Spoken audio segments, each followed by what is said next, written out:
Ahan mamakta dengan segi pungning warol thorom ni jeng tabiri besing amadi tabiri besing puno mapu James sagurjamna taram nokso boloi na ne kongnona kurumjari ngasigi pungning warol ke damakta season azariba number 9077282001 loina ngasigi thorom asigi damak season nariba video call ki number si 7005707808 harim number si Sanduk cari bangsa kita thorom si 90.0 Wahong Radio Manipur ino nuna safong liba si radio channel da sanduk chaba thorom ni loina na ISCOM the 129 SKTV the 1070 Elite TV loina na GTBL cable the sanduk chaba Diamond TV Facebook amadi YouTube Manipur online radio amadi Kusem radio hari basing sil lanthok chaba thorom hanwa makta the nukti ki phone liba Pauses singi headlines कर तेंतन पिजरी मपो मोइबा पाव पुष्परानी लाइश्रम दगी मियामना ताबिख्रे आहान बद सनाले पात गिलो कुचरी governor न मणिपुर की security की फिबम यंगसिन ख्रे ngमखै अमसुंग मियाम ngak सेनबा forcing the governor न हाइख्रे total shutdown economic blockade हंदोख्रे लोइनना इमोइनो नुमितंगा की मेला पांगथोकदोरी मणिपुर आहान बो इनंगामी अनीना नुंगा अतेक पफंगन गदोरी हारी लोइनना Koki Singh Reserve Forest manung da logi wang mo da bunker sajile Forest Department of Ondorokli. Lanje na riba Singh yum listing tare chana na Rural Development Ministry na ya ba pirakle haina camp chan na fongdokre. Luina na. Kon ngak pa fa bagi damak protest sokre. Naga Singh da ayat apan thokhan gada ba tabak kotu na tawroi da bani hai ba warol masiyaw.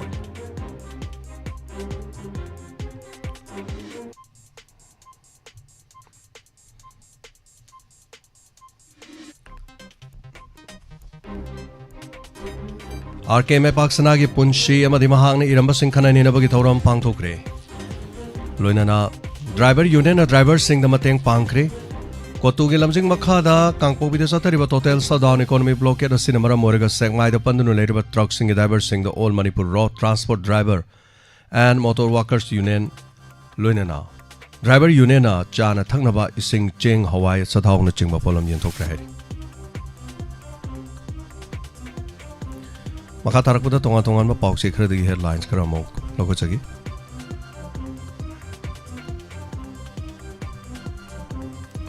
Panam gi headlines asu border amadi miyam ngak sen bagi akan ba thabak lokhan na ba governor na khangan kre loina na kangpopi da hen ba security force thajin kre kotu gi shutdown blockade na gari ke apandun leiri uyok sing da leiri ba BSF amadi CRPF sindol ba yana leire hari loina na Economic blockade handok trabadi Koki Singh mayok ta counter blockade chathargani haina LKBVM na fongdorogli Kangpopi SP ga kotu ga yanaba leirabasu uyok Singh central post loktokpa yaroi warola sisu yauri irang nengtharagle haibada congress ni yaningdribasi makhoy oijabangam mangkhigani haibagi rahan MLA bom chana congress moral sirpok yauri Koki zono khundaba mafam Singh da security force attack toba haibasi sugi ground rule thugaibani haina Koki NP na fongdorogli Relief camp ta lehodaba lanje na riba Singh lengang na piba khudong chaba fangalo haina UMO na fongdorogli Irang na lep luraba miyam gi numit han boina tawala pangthokre nungthilya pungani fawda chathagadaba thoron mi yaman badagi numidang atheng fawda chathaki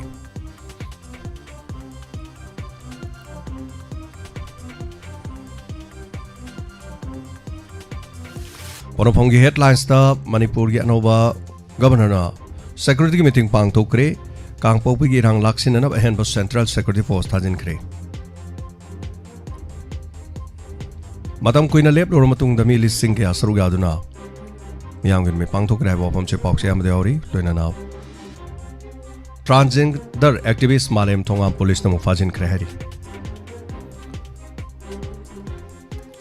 Narol ge thaudangi BJP na Manipur da tholi birang asibu loisin ningbagi apamba leite hana kharge na maral siri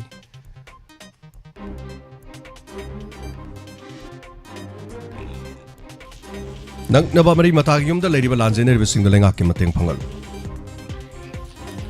Mapandagi pusilakpa seng daba kologi polum singna lamdamase ge kologi sinbam mut ko dore haina me mana phongdokre Makha tarakda roi bangasi gi paukse hoyan paudagi lokachari Governor na Chief Minister Yahondana Law and Order gi review meeting pangthokre Chief Minister na Luchingba Council of Minister na thairabra hangnarakli hauji wariba Manipur gi phimam asi Chief Minister Luchingba Council of Minister na kanthoklarga su yare khanba tawbu irungani hana ojoina phongdorokli loinana Kangpopi block na lamang tumang de yar ileba driver handyman sing yang haidre driver sing da waba pibigano haina MD na phongdorokli nga alu tilaw yerum na chingba patpa pumba yauruk de haina M anina phongdorokli NH2 da chathariba blockade handok trabadi counter blockade torgani haiba LKBBF ki wafam si pause sila sumakata na yaw loinana anti-BJP campaign sangsin gani thorang luba tonga manglem police na mukana phajin khre loinana Kanglai Pak ke humsuba maisau samro chingongbu ira thongni khre mapangi oiba pau khara mo lokachage roibada Cancer na hanbada yu na chawna mateng pangi churup upu singda warning level thabugumna yu gi bottle singda su thagadabani haiba US Surgeon General na phongdorok pa yauri Military junta na phadok lising taruk lom thadok kriyamadi imung manung unabada ahanbada teng thana dunu kapnari US na saba missile ni pan Russia na kapthakre hari loinana US na Israel khujukulai sing yona no bathorang tauri Ethiopia dangang million mapan gi mathak mahi masing tamba phangdre hani UNICEF na phongdorokli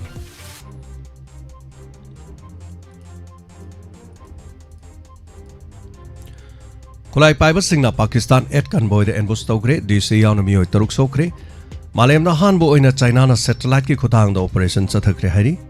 loinana Israel gi airstrike ta Gaza gi miyoi yankai he na ngarang hatkre amarom da Myanmar Independence Day da prisoner lising taruk thadokre Aung San Suu Kyi di yaukidre loinana malem gi khwaidi gi hal orebi Japan gi Tomiko Ituka da sahi chamaga tara taruk subada laikhidre loinana COVID ke no viral mamang sahida na kibaga chang heli mi painingai oide haiba report amagi matungina hairi siga loinana loijare nukti gi phongli ba pau se sing di lokthok chaba maroi ba pau maka tarak pade khoi gi number da call to biduna adum pungning gi waro thoromas de sarugabiu phongdopiu adum gi pungning gi waro da ngasi su pungning gi waro thorom pungani makhai da losin jagini khoi gi sem saga da ba leijabana mara moraga ngarang dagi makha satha jarak pa sem sabadu mai pak tabana mara morakanda numidang khara yaram laga su makha taba sem saga da ba leibana mara moraga hari basi khajitang nganga chage mayamna waro biro masigi da magaduga pungning gi waro thorom bunuk sibi ba mayam panumak nolok chari thorom masigi ho budami ho chani gani fomari YouTube ta lebiri ba taram lok chari Facebook live ta lebiri ba me oi kun gamari wasu taram lok chari radio da TV da isaru ya biri wasing ponma bosu hanana thaga chari Hello Hello Ming amadi lai from habiu Ju patu che jane kine taram lok chari ai kaudriye adum tariye hoi hoi hoi yam nuai jai tabi bagi damak hanana thaga chari Silong ga lay net phang da nai na koi ta tala tari nai ni waron ta na hona da la ban thi re Shillong da net phang da ba phang de yang wai mai de as yam uru nge aduna ai na dum la man ta mang ta ba aga yum lai to pham da hang ba hang thi sa ni ne ta ni ne ara ngani pung ni waron ta na hona de wan hona wai ta Shillong da kari do biri no Isa lupa gimana ta mau ma angang na bagi lay ba hoi hoi ya wa ma ai na ta na hono de wa ba ta angang ai ta na ma nung dang ma chap sap ba mo na da dang dai jan ya wa na ta ba ta okay ada na cái nó phun chứ thằng bé ông quay ai tự đi chăm tàu được mayam na thorom saru ga biba du ga mi chen magi hai batare tom magi hoi yum na tau badi kai na ha asom di yang aga phone na tau ni do sidara muthala tau ni na busy na ta han ni bai tar hoi hoi adu di matam kayam koina leibi kini matam khara sang na leidong male le ba as yum san ni ma wa phone ti yum ma ge yeng le nam Hoi hoi. Lan antak thadi manung dai choi nan. Okay. Soingam dane yobiro nungai na. Hoi hoi. Hoi. Na de ek taba obiu khoi thorom tabi bagi damo thagachari. Thank you. Chidana. Ana bagi nuti gi honari yang kana. Thank you. Yam nungai jare call to birakpa. Hanana thagachari.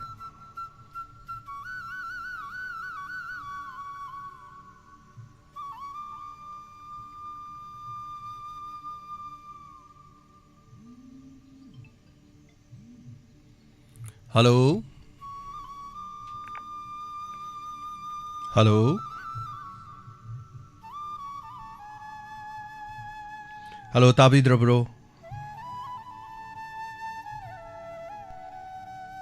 Tanadre, adudi. Amana tobiro. Call tanadavanina. Hello. Hello. Taramukshari tapiu. Sar kolti jode ba ha thwan ngombe ibom tani sar bu han num kadai kai da sabu lo na ne kari sar Taramukshari. rang gi ko jin na ki kan report ta ba da ki mati wakan puning loksing woi ba ki ba yani kan wa man thong tok tirei ba adagi sana bi ba sa na ki mati ta ba nungai adu entertainment gum ba kai gum ji so fange sa adu ga na ni siningai wai street ta ya ju ngarang pungani buk ta ya ahingi digi akoigi minat ki ngarangi program akoigi crime report to adu ki mati akoigi laiba sanali park kangai park sina machai waksina wakan loksing ta bo we bio na sugum baji aina nasana na we ba ai hangna wahong video tenin gi thong lok sei adu ga kudikan gi angang gi khala gi phone gi belu ba la makhang da ba phone da game da PUBG gum na Korea serial gum na ngau ba phone gi laiba pot da ko gi moina crime report ko ro inspector te ai ro tar ga ri do munna tar ga lokshan ba haiba de gi lai lai shu haibu zum ama sanari box da lai adu bu lokshan ba gi saruk sin no gi wakhal je sum handara pra ka no sum tok chale ari ba tahi ko imana tat khaba da pataw thi ko gi si minami kap ni raw ko na thalaga sat khre adu anau ba ko ima mahagna muchu ko afaba purakadra haraga ko kamna sunabagi adegi aduda pankal sajalega adegi kano tawega adu gumba yana haidaba uhaidaba mayam taaba thokpa sugumba thobu wathoksi ko gi sum leiriba laingak sina khangde mana khangde leibiriba kano jingjina digi drug ki waro gi drug kana tawra drug se taru sum henkale yo henkale kamai teno khangge sugumba dingi moina yoliba karba to jing do ko gi leita lara ban ta li kem da le riba bulun te yaging da ko gi ingabni na ko gi phajuk gumba na taga mai tan gumba mai thu tv ra ga di ko gi ki hanuwana ko gi yung kai sha ba ga hogai ra le riba yeng wala sa ri ga lo le da ba in khon ga le tra mana ma sing ga le yari ga sugumba da mo gi paisa chenjau kwai na sanari bun la do to du mo fudi sumaina mo gi generation grass su ta gi haura ga thuk tana ba khoi moi di ruin family ni dunia dan chmai haibi da vida khoi gi to ga pot da expect ta de oliver theme sympathy adigi kano da crime report ma ya pa thui sugum ding anta bap ta vidra ba kanum tawre ko kana la ba manipur je taiwan ba da otani ki tere chat kre na yam ngai ta da duki mati khoi gi da matam puna mukta dum ya pa ba na yaw da bo ni si tagachari jabon sa hara phongok jara ga thamjar ge sa tagachari thorom soroga bir Matangi caller da kudong chaba pijari sarug yabiu.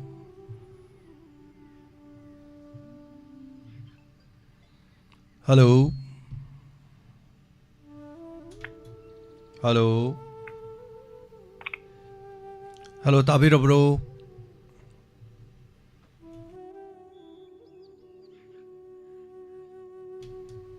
Hello. Tana daba male. Kumbiraktre.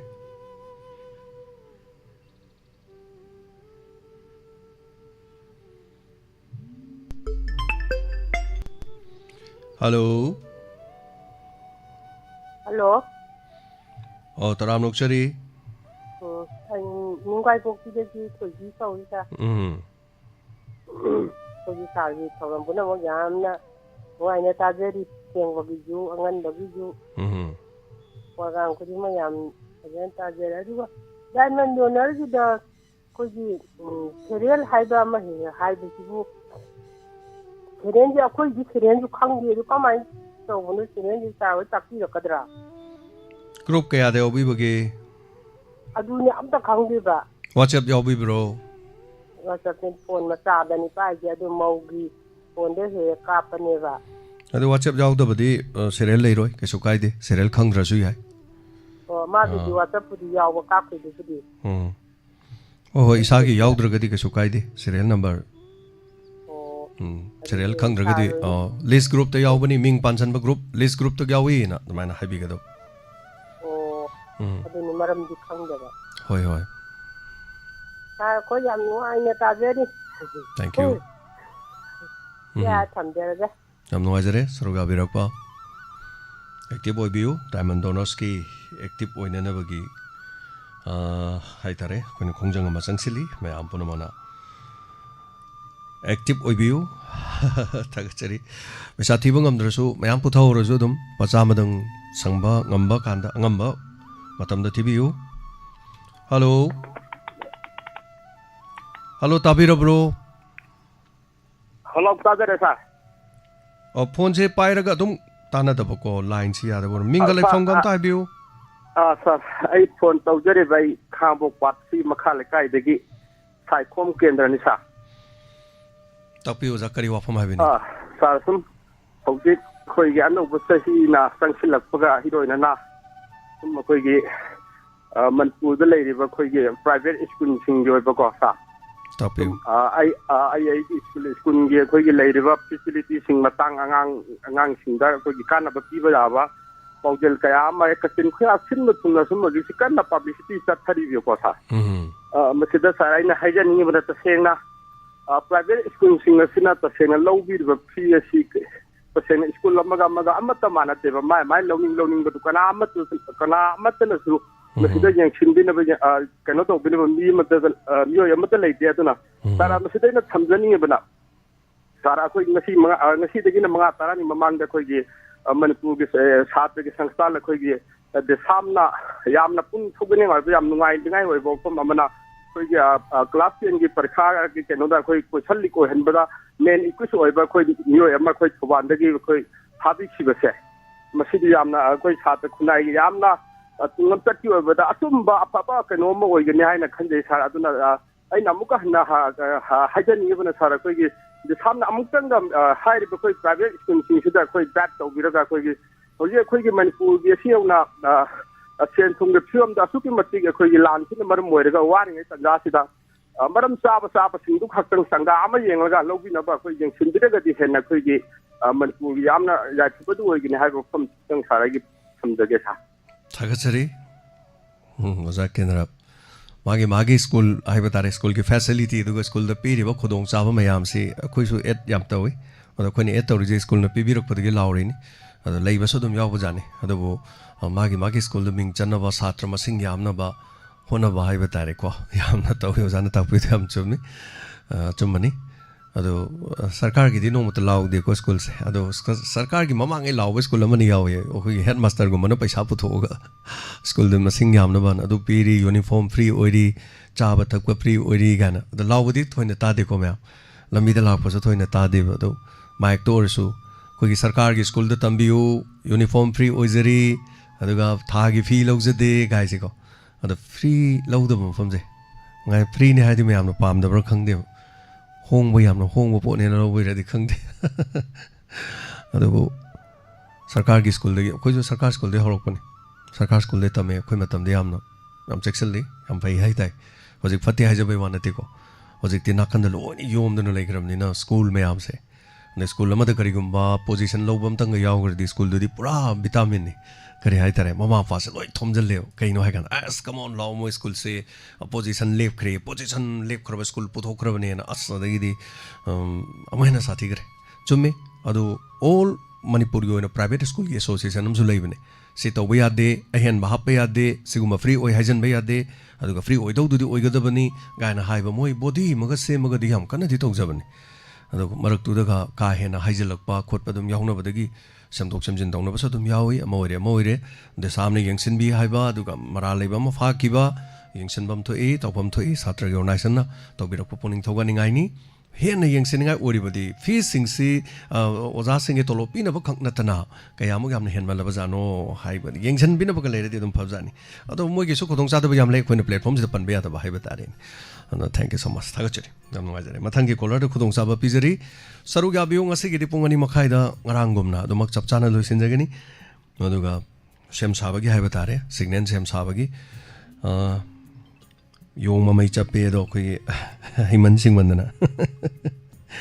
ya zaram bado leiru de ya da sudum yaw ngarang de khra leiru ne ai tare khra semum ni anyway ngarang mi dang phau de am ya bane do ngasi ayuk tamu ya gidre aduna khra sem bagi mathau khra tajari aduna hona jara ke ma'am thank you so much hello ming amadi life from highway say sa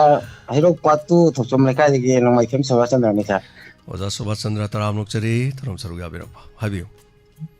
hero kiso hojing koi job kap chat pa matam da labuk sing je gon ko na ya malai busi u gan sa koi siroi na ro de bai de khan bai tare hoi mapalang gi sinjak tan tan manipur se saman phang gi koi je yam nuai na sa thak ne bi khan da yam nuai sa hoi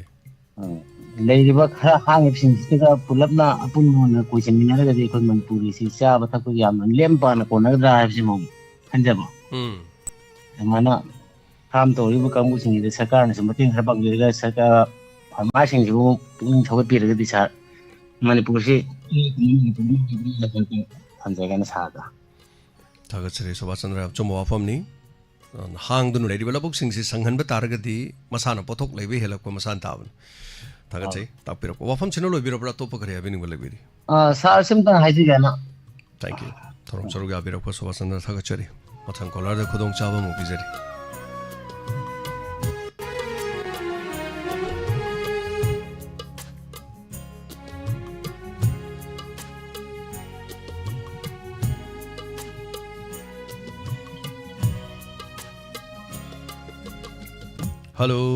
hello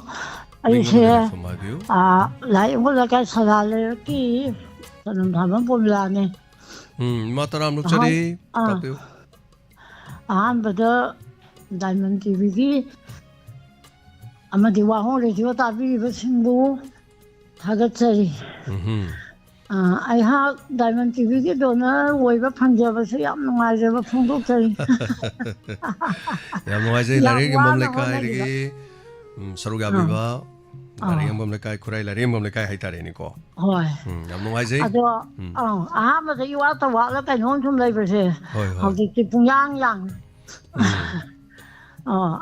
ado ga ai na an ma tham moi sa ya na ha sing da thaba ayam ba se yang na pang tho pa gan do na ha sing da depend tau ta ba ma sin na thaba am tau ba se ha ta kai hai ni yang ai di kui na sang ba hai tai ta khada kwan ba do du man tau we ba ado ho ki yam nu ngai ado aina aduga aina ani so da ha ja ning se lai ta yaw wi ba donor sing ge ma di lum la ga ta ba sing ma ta su yam na hai thoi sing dok pa punsi da ka na ba ma chak pi bi ba mayam ama su yaw bi ma khoi ai ma ming ga di adum kaya di ka no tau je de do na ka no tau ni na ado moi puna ma sa aina yam na thagat pa pochari kai gi no ha ba ai su kha isagi kaya hani sacrifice se khatang pam je ba mi su yam na paisa nung ga thok pa di oi je ba do su ni se khoi su mayam na khang da ga su lai kai da ai gi mari mata da lai ta la yam na tau ba mi oi am su ne ai se adu na yam pin je ba hai tai oi ma yam noi je pukchen chaw ba ima yam noi ai sel paije dra su thamoi ina khuli ko natrai ma sen mayam paire ga thamoi da ina khundre de ke dorani mingon da ka thok ning da ba hoi aina ta lo jing do mingon da pang pi de pi ra mingon da pang ka ka tho hai bai wa leite angam ba hai ba ma di leide no koi ma ngam ba hai ba ma ai lupa la ka ma pai ba da lupa cham phau de ka thok pong ngam wari bo ba sumaina kroram pai ra di lam ka thok pa ke su kai adum hai to dana khaji ka tho hing mina ba aina maram oira kan da mingon da wa ba pi ba na to aina maram oira kan da ai gu ma mi oi ma gi mi lu pirang te thok pong ngam tar di mi oi na pok lu ba gi khwai de gi achob dharma do no oi do ni dan yam noi jai ma ko koloma na ba mayam pula ko na ko tau jari ba tho to mayam se da ꯅꯨꯡꯉꯥꯏꯖꯩ ꯑꯗꯨꯒ ꯁꯨꯝ ꯈꯔ ꯑꯉꯥꯡꯁꯤꯡ ꯈꯔ ꯂꯩꯀꯣ ꯍꯥꯏꯕꯗꯤ ꯁꯦꯛꯁꯄꯤꯌꯥꯔ ꯍꯣꯏꯒꯨꯝꯕ ꯑꯗꯒꯤ ꯕꯤꯔ ꯀꯥꯏꯅ ꯔꯤꯂꯤꯛ ꯀꯦꯝꯗꯒꯤ ꯍꯦꯛ ꯉꯥꯡꯕꯤꯔꯛꯄ ꯑꯩꯈꯣꯏꯒꯤꯗꯤ ꯏꯆꯥꯒꯨꯝꯕ ꯍꯥꯏꯇꯥꯔꯦ ꯃꯥꯁꯨ ꯑꯗꯒꯤ ꯅꯨꯄꯤꯗ ꯍꯥꯏꯔꯒ ꯁꯣꯏꯕꯂꯥ ꯑꯁꯇ꯭ꯔꯦꯂꯤꯌꯥꯒꯤ ꯑꯗꯒꯤ ꯏꯆꯦ ꯅꯟꯗꯤꯅꯤ ꯑꯗꯒꯤ ꯑꯝꯕꯥ ꯌꯥꯉꯥꯡꯄꯣꯛꯄꯤꯒꯤ ꯄꯨꯈꯥꯎ ꯏꯃꯥ ꯀꯔꯤ ꯃꯦꯝꯆꯥ ꯍꯥꯏꯕ꯭ꯔꯥ ꯃꯣꯏꯁꯤꯡꯁꯨ ꯉꯥꯡꯕ ꯌꯥꯝ ꯅꯨꯡꯉꯥꯏ ꯌꯥꯝ ꯇꯦꯂꯦꯟ ꯂꯩ ꯌꯥꯝꯅ ꯍꯥꯏꯗꯤ ꯀꯔꯤ ꯍꯥꯏꯅꯤ ꯑꯩꯈꯣꯏꯅ ꯊꯥꯖꯔꯨꯗꯦꯕ ꯃꯣꯏꯅ ꯉꯥꯡꯊꯣꯔꯛꯄ ꯇꯧꯊꯣꯔꯛꯄ ꯃꯌꯥꯝꯗ ꯄꯤꯕ ꯀꯩꯅꯣꯁꯦ ꯌꯥꯝ ꯅꯨꯡꯉꯥꯏꯕ ꯍꯥꯏꯇꯥꯔꯦ ꯑꯩꯈꯣꯏꯗꯁꯨ ꯌꯥꯝ ꯅꯨꯡꯉꯥꯏꯕ ꯄꯣꯛꯆꯩꯌꯦꯕ ꯑꯗꯨ ꯄꯨꯝꯅꯃꯛꯁꯦ ꯍꯣꯏ ꯑꯗꯨꯅ ꯑꯩ ꯌꯥꯝ ꯅꯨꯡꯉꯥꯏꯔꯦ ꯑꯗꯨꯒ ꯇꯥꯕꯗꯤꯀꯣ ꯑꯩꯁꯦ ꯏꯟꯁꯄꯦꯛꯇꯔ ꯇꯌꯥꯏ ꯑꯗꯒꯤ ꯄꯨꯛꯅꯤꯡꯒꯤ ꯋꯥꯔꯣꯜ ꯑꯗꯒꯤ ꯄꯨꯡ 9:30ꯒꯤ ꯂꯣꯏꯅ ꯑꯗꯨꯝ ꯇꯥꯏ ꯑꯩꯗꯤ ꯇꯨꯝꯗꯅ ꯇꯥꯕꯤꯖꯥꯠꯅꯤ ꯇꯨꯝꯃꯨꯔꯒ ꯇꯧꯕꯗꯨ ꯅꯠꯇꯦ ꯑꯗꯨꯅ ꯌꯥꯝ ꯅꯨꯡꯉꯥꯏꯔꯦ ꯑꯗꯨꯒ ꯑꯅꯧꯕ ꯆꯍꯤ ꯂꯥꯛꯄꯁꯤꯗ ꯏꯕꯨꯡꯉꯣꯁꯨ ꯌꯥꯝꯅ ꯃꯇꯣꯂꯣꯝꯗ ꯃꯌꯥꯝꯒꯤ ꯁꯦꯕꯥ ꯇꯧꯕ ꯉꯝꯕꯤꯕ ꯂꯣꯏꯅꯅ ꯄꯨꯟꯁꯤ ꯇꯣꯂꯣꯏꯕ ꯇꯦꯛꯇ ꯀꯥꯏꯗꯕ ꯑꯣꯏꯕꯤꯌꯨ ꯍꯥꯏꯕ ꯋꯥꯍꯩꯁꯤꯁꯨ ꯍꯥꯏꯖꯅꯤꯡꯉꯤ ꯌꯥꯝ ꯅꯨꯡꯉꯥꯏ ꯑꯗꯣ ꯉꯔꯥꯡꯒꯤ ꯑꯀꯣꯝꯕꯒꯤ ꯑꯦꯛꯁꯤꯠ ꯑꯦꯇꯦꯛꯀꯤꯗ ꯀꯩꯅꯣ ꯇꯧꯕꯗꯨꯁꯨ ꯑꯁ ꯌꯥꯝ ꯅꯨꯡꯉꯥꯏ ꯑꯗꯨꯗ ꯑꯩꯅ ꯈ꯭ꯋꯥꯏꯗꯒꯤ ꯉꯛꯆꯕ ꯑꯃ ꯂꯩꯌꯦ ꯏꯕꯨꯡꯉꯣꯗ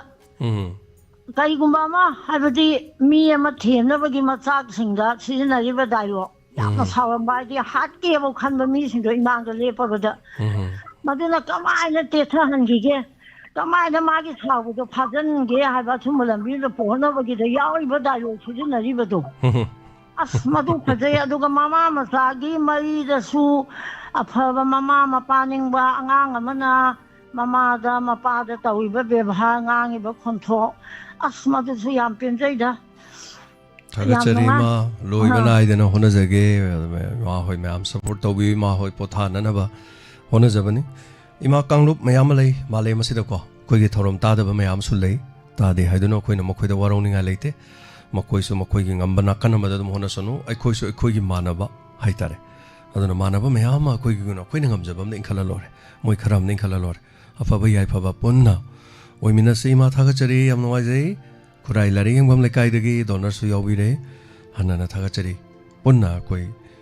ꯃꯄꯣꯛꯁꯤꯗ ꯑꯩꯈꯣꯏ ꯊꯦꯡꯅꯔꯨꯔꯕꯅꯤ ꯑꯗꯨꯅ ꯄꯨꯟꯁꯤꯒꯤ ꯃꯄꯣꯛꯁꯤꯒꯤ ꯁꯔꯨꯛ ꯑꯃ ꯑꯣꯏꯅ ꯑꯦꯖ ꯑꯦ ꯄꯥꯔꯠ ꯑꯣꯐ ꯏꯃꯥꯒꯤ ꯂꯥꯏꯐ ꯑꯩꯈꯣꯏꯒꯤ ꯂꯥꯏꯐ ꯃꯤꯌꯥꯝ ꯄꯨꯝꯅꯃꯛꯀꯤ ꯂꯥꯏꯐꯇ ꯏꯗꯨꯅ ꯂꯩꯍꯧꯔꯗꯧꯕꯅꯤ ꯋꯥꯔꯤꯁꯦꯀꯣ ꯑꯗꯨꯅ ꯃꯁꯤ ꯊꯥꯒꯠꯆꯔꯤ ꯃꯥ ꯅꯨꯡꯁꯤꯅꯅ ꯅꯨꯡꯉꯥꯏꯅ ꯑꯗꯨꯃꯛ ꯄꯨꯟꯕ ꯑꯣꯏꯁꯤ ꯊꯦꯡꯛ ꯌꯨ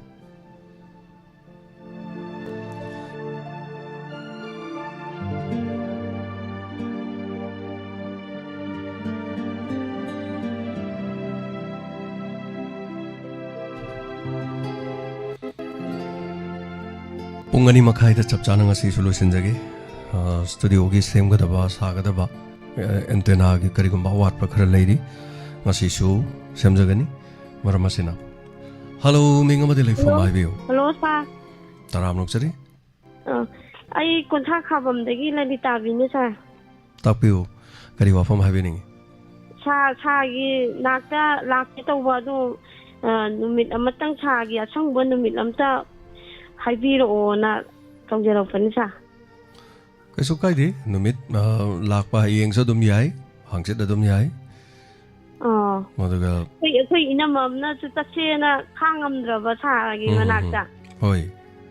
ꯑꯗꯨ ꯁꯥꯔ ꯃꯅꯥꯛꯇ ꯆꯠꯁꯦꯅ ꯏꯅꯝꯃꯗꯨꯅꯁꯨ ꯑꯗꯨꯝ ꯍꯥꯏ ꯂꯩꯔꯕ ꯁꯥꯔꯒꯤ ꯄ꯭ꯔꯣꯒꯥꯝꯁꯦ ꯑꯗꯨꯝ ꯂꯦꯞꯇꯅ ꯌꯦꯡꯖꯩꯕ ꯑꯩꯈꯣꯏ ꯏꯅꯝꯃꯁꯨ ꯑꯗꯨꯝ ꯌꯦꯡꯉꯦꯕ ꯀꯩꯁꯨ ꯀꯥꯏꯗꯦ ꯑꯗꯨ ꯁꯥꯔꯒꯤ ꯃꯅꯥꯛꯇ ꯑꯝꯇ ꯆꯠꯁꯦꯅ ꯍꯥꯏꯕ ꯑꯗꯣ ꯑꯩꯅ ꯐꯣꯟ ꯇꯧꯒꯦꯅ ꯁꯥꯔꯒꯤ ꯃꯅꯥꯛꯇ ꯂꯥꯛꯏꯅꯦ ꯁꯥꯔ ꯉꯁꯤ ꯍꯌꯦꯡ ꯑꯗꯨꯝ ꯁꯪꯕꯤꯕ꯭ꯔꯣ ꯉꯁꯤ ꯅꯣꯡꯃ ꯅꯤꯅꯤ ꯐꯥꯎꯗꯤ ꯁꯪꯒꯅꯤ ꯑꯃꯨꯛ ꯑꯗꯨꯒꯤ ꯅꯨꯃꯤꯠ ꯅꯤꯅꯤ ꯑꯃꯨꯛ ꯆꯤꯟꯒꯅꯤ ꯑꯗꯩ ꯑꯃꯨꯛ ꯅꯤꯅꯤ ꯑꯃꯨꯛ ꯁꯪꯒꯅꯤ ꯑꯗꯨꯃꯥꯏꯅ ꯑꯗꯨꯝ ꯄꯥꯕ ꯌꯥꯔꯦ ꯑꯩ ꯏꯁꯩ ꯑꯃꯈꯛꯁꯨ ꯀꯟꯅ ꯅꯝꯖꯔꯤꯕ ꯍꯥꯏꯕ ꯇꯥꯔꯦ ꯑꯗꯨꯅ ꯏꯁꯩꯁꯦ ꯍꯌꯦꯡꯃꯛꯇꯤ ꯅꯝꯃꯣꯏ ꯀꯔꯝꯕ ꯃꯇꯝꯗ ꯂꯥꯛꯄꯁꯤ ꯑꯩꯈꯣꯏ ꯁꯤꯗꯩꯗ ꯑꯌꯨꯛ ꯄꯨꯡ 10ꯗꯒꯤꯅ ꯄꯨꯡ 12:30 ꯁ꯭ꯋꯥꯏ 12 ꯍꯥꯏꯇꯥꯔꯦ ꯁꯤꯐꯧꯒꯤ ꯃꯅꯨꯡꯁꯤꯅ ꯈ꯭ꯋꯥꯏ ꯐꯔꯦ ꯑꯗꯨꯒ ꯁꯤ ꯃꯅꯨꯡꯗ ꯂꯥꯛꯍꯧꯗ꯭ꯔꯒꯅ ꯄꯨꯡ 2:30ꯗ ꯁꯤꯗ ꯊꯨꯡꯕꯤꯕ ꯑꯗꯨꯒ ꯑꯗꯨꯝ ꯄꯨꯡ 2:30ꯗꯩꯗꯤ ꯑꯗꯨꯝ ꯌꯥꯔꯦ ꯄꯨꯡ 8-9 ꯐꯥꯎ ꯑꯗꯨꯝ ꯌꯥꯏ ꯑꯗꯨꯃꯥꯏꯅ ꯍꯥꯏꯇꯥꯔꯦ ꯁꯥꯒꯤ ꯄꯨꯡ 10ꯗꯩꯅ ꯄꯨꯡ 12 ꯐꯥꯎꯁꯦ ꯑꯗꯨꯝ ꯁꯪꯉꯦꯕ ꯑꯗꯥꯏꯗ ꯑꯗꯨꯝ ꯃꯌꯥꯝꯁꯨ ꯑꯗꯨꯝ ꯂꯥꯛꯅꯩ ꯃꯤ ꯃꯔꯣꯟ ꯍꯥꯏꯇꯥꯔꯦꯀꯣ mayam adum lai keno hayeng hangchit phau manungda lakpaje adum yagadro yai hangchit phau adum yari adum yani hangchit masem so adum yani ayuk ki de adum yani ayuk ki de ayam adum loi yani ayam phai sagi program je koi ju phone tongjerakta ju adum leptana tajari he thank you yam nungai jai kontha dagi saruga biba tabiba mi yam leite do leiraga so haibirakte call tobirakte haitare do haibirakli se yamna nungai jai haitare ko adu sagi wahong video di akoi sida di phangdi adu phangala lore khara leiraga matam ngai bina se sona chala di ko dum lakchani sema loidribani no ko tamna hona bada kanana khangni ko kabu ka tara so yemina se thagachari sadu koi langna ba tongjerage adu ngati hayeng ki phau manungda hoi aduga lakado budu leiraga di no moalinga da so message samtang thabiro phone paidraga su ko aduga akoina adum chap chap adum haijarake aduga ayukte yamana loini yani haitar thank you thagachari anjanna haibirak po wafam amakak yawi oh yes sagapam anjanna takbirak pada haitare COVID-19 China da inong nong na mohana topa variant namala e na haibadu variant lakti la e adu variant tu yamna sathe ningai oiba variant oide adu bahari bo wafam se Pakistan da ihana na viral orakibani adu ga viral sing asigi tongan ba khoigi thigatna ba mi le aduna ekoi ji khajik tang som da hai kan da som na kan ma yamna ka hen henjan ba haitare aduna China ma samak ta hoji kari guma section badu mugi wafam leite aduna aran ba paw yamna thajabi ganu yaragadi mayam su international news haitare even China gi news leiko moigi Chinese gi news adum lei English ta paba kharaga su mayam chinau singjun tabirangani khangbirangani aduga prithvi gi oina BBC CNN leiri ba CN IBN India gi su tonga ton ba leiri India Today hoi India gi budi India gi yam leiri mayam thajabi dra su aduna nongma gi oina BBC gi headline sing kari sing su kharaga dum pabiyo kharaga dum yengbiyo paw se dum loni hawi haitare khangdaba gi budi khangdre ko akhangba sing na aduna hoi thabak chin badagi yeng da ko to yaurasu ko information je khoi heta yamna la nai ta thajagum si houjing makki di China da dugum kari mata leite na report amagi matung ina di palle aduga wafam si China Pakistan da hana viral orakibani adu Pakistan da gi viral do sum chatki bai tare samna da ngasi ahing pung asuk surukpada prithvi se loirane ye khanghaudana akhoi gi sky gi keno da mala ka dauri thawan mi chama che na prithvi di yesan ga dauri gan mayam chimi pai helaga magi post tu da mi million kun mari ga yeng thoe mayam na ngasai kinarmani na panic oilomni na ngasai gi yeng kan da kai to ga ga mi di so na mi lakh kun mari tu yeng thokre ba lakh nati million kun mari million am da lakh tarani ado di pabiro lakh tara do kun mari yeng thokre ba lakh am da lising tara lang khalo lising tara mi di kya tan gre adu gi post tu khaktu mi di ha da lupa lakh mayam tan gre aduna oi da pa da wafam am khak thadu o ga mayam da panic ohelaga dom da chalalaga akoi da kansu kana da information ma da aran ba koi ri hai tare aran ba paw ma koi pun ma pu thakal halaga thama mi na sen tale adu mai to uduna ojike wafam da video da semjal mayam na pang to da tawi share pang to som na kan mama pa gi kana na ba ngang ba doctor na ngang ba afa ba sing akoi na sida to ba thorom da ni yeng biu ya de ta biu ya de aduna afa ba poti samna da yum da thong ba afa ba poti di ka hena chaning de Katian dagi mayam kong ga tol pa singhara ka kunna chabi thaw hing ban ngarang gi thaw na ga tosan ba adi phan machu phajabadu tawro mai nung pipi ka pa yon badu dadi tok cha sali ngarang gi aman masa ke yaw du pan pan taw sal pisali adi yum dadi yung gi nupi duna natri yung gi ima duna ngarang na han gi potu insang aman badu hapchalaga tumina noi khangdanam ni gan isa pija doini gan mama duna di thong den yum dagi nupi duna di thong de ba adubu restaurant sing dadi torungani oi tormoi khangde adu masi ponam restaurant phami sing da natraga street food phami sing khoin badram tobi wadi nat aduna thajabase mapana khren thajagali yumna khara thajagande afaba khara thabak ta thajagande viral hoba khara thajagali tension jage am sanga ma gre call ma lai hello minga ma telephone hai bisi hello taram lok sari minga telephone hai biu ai isam honok de sorojini ne kari ai de angang gi or wai angang gi thorom di loi gre adu di ko cheja radio da di la kadai de no radio da lai hai bo angang thorom ja radio or moye YouTube ta ta bo ramani aduna oita YouTube ta tabi bagini no ma jinu mitki pung kano dagi baro dagi saruga biyo pung ama ta dringi fa boi manung da ningsing biro ko ngang sing yawn biyo thaga chat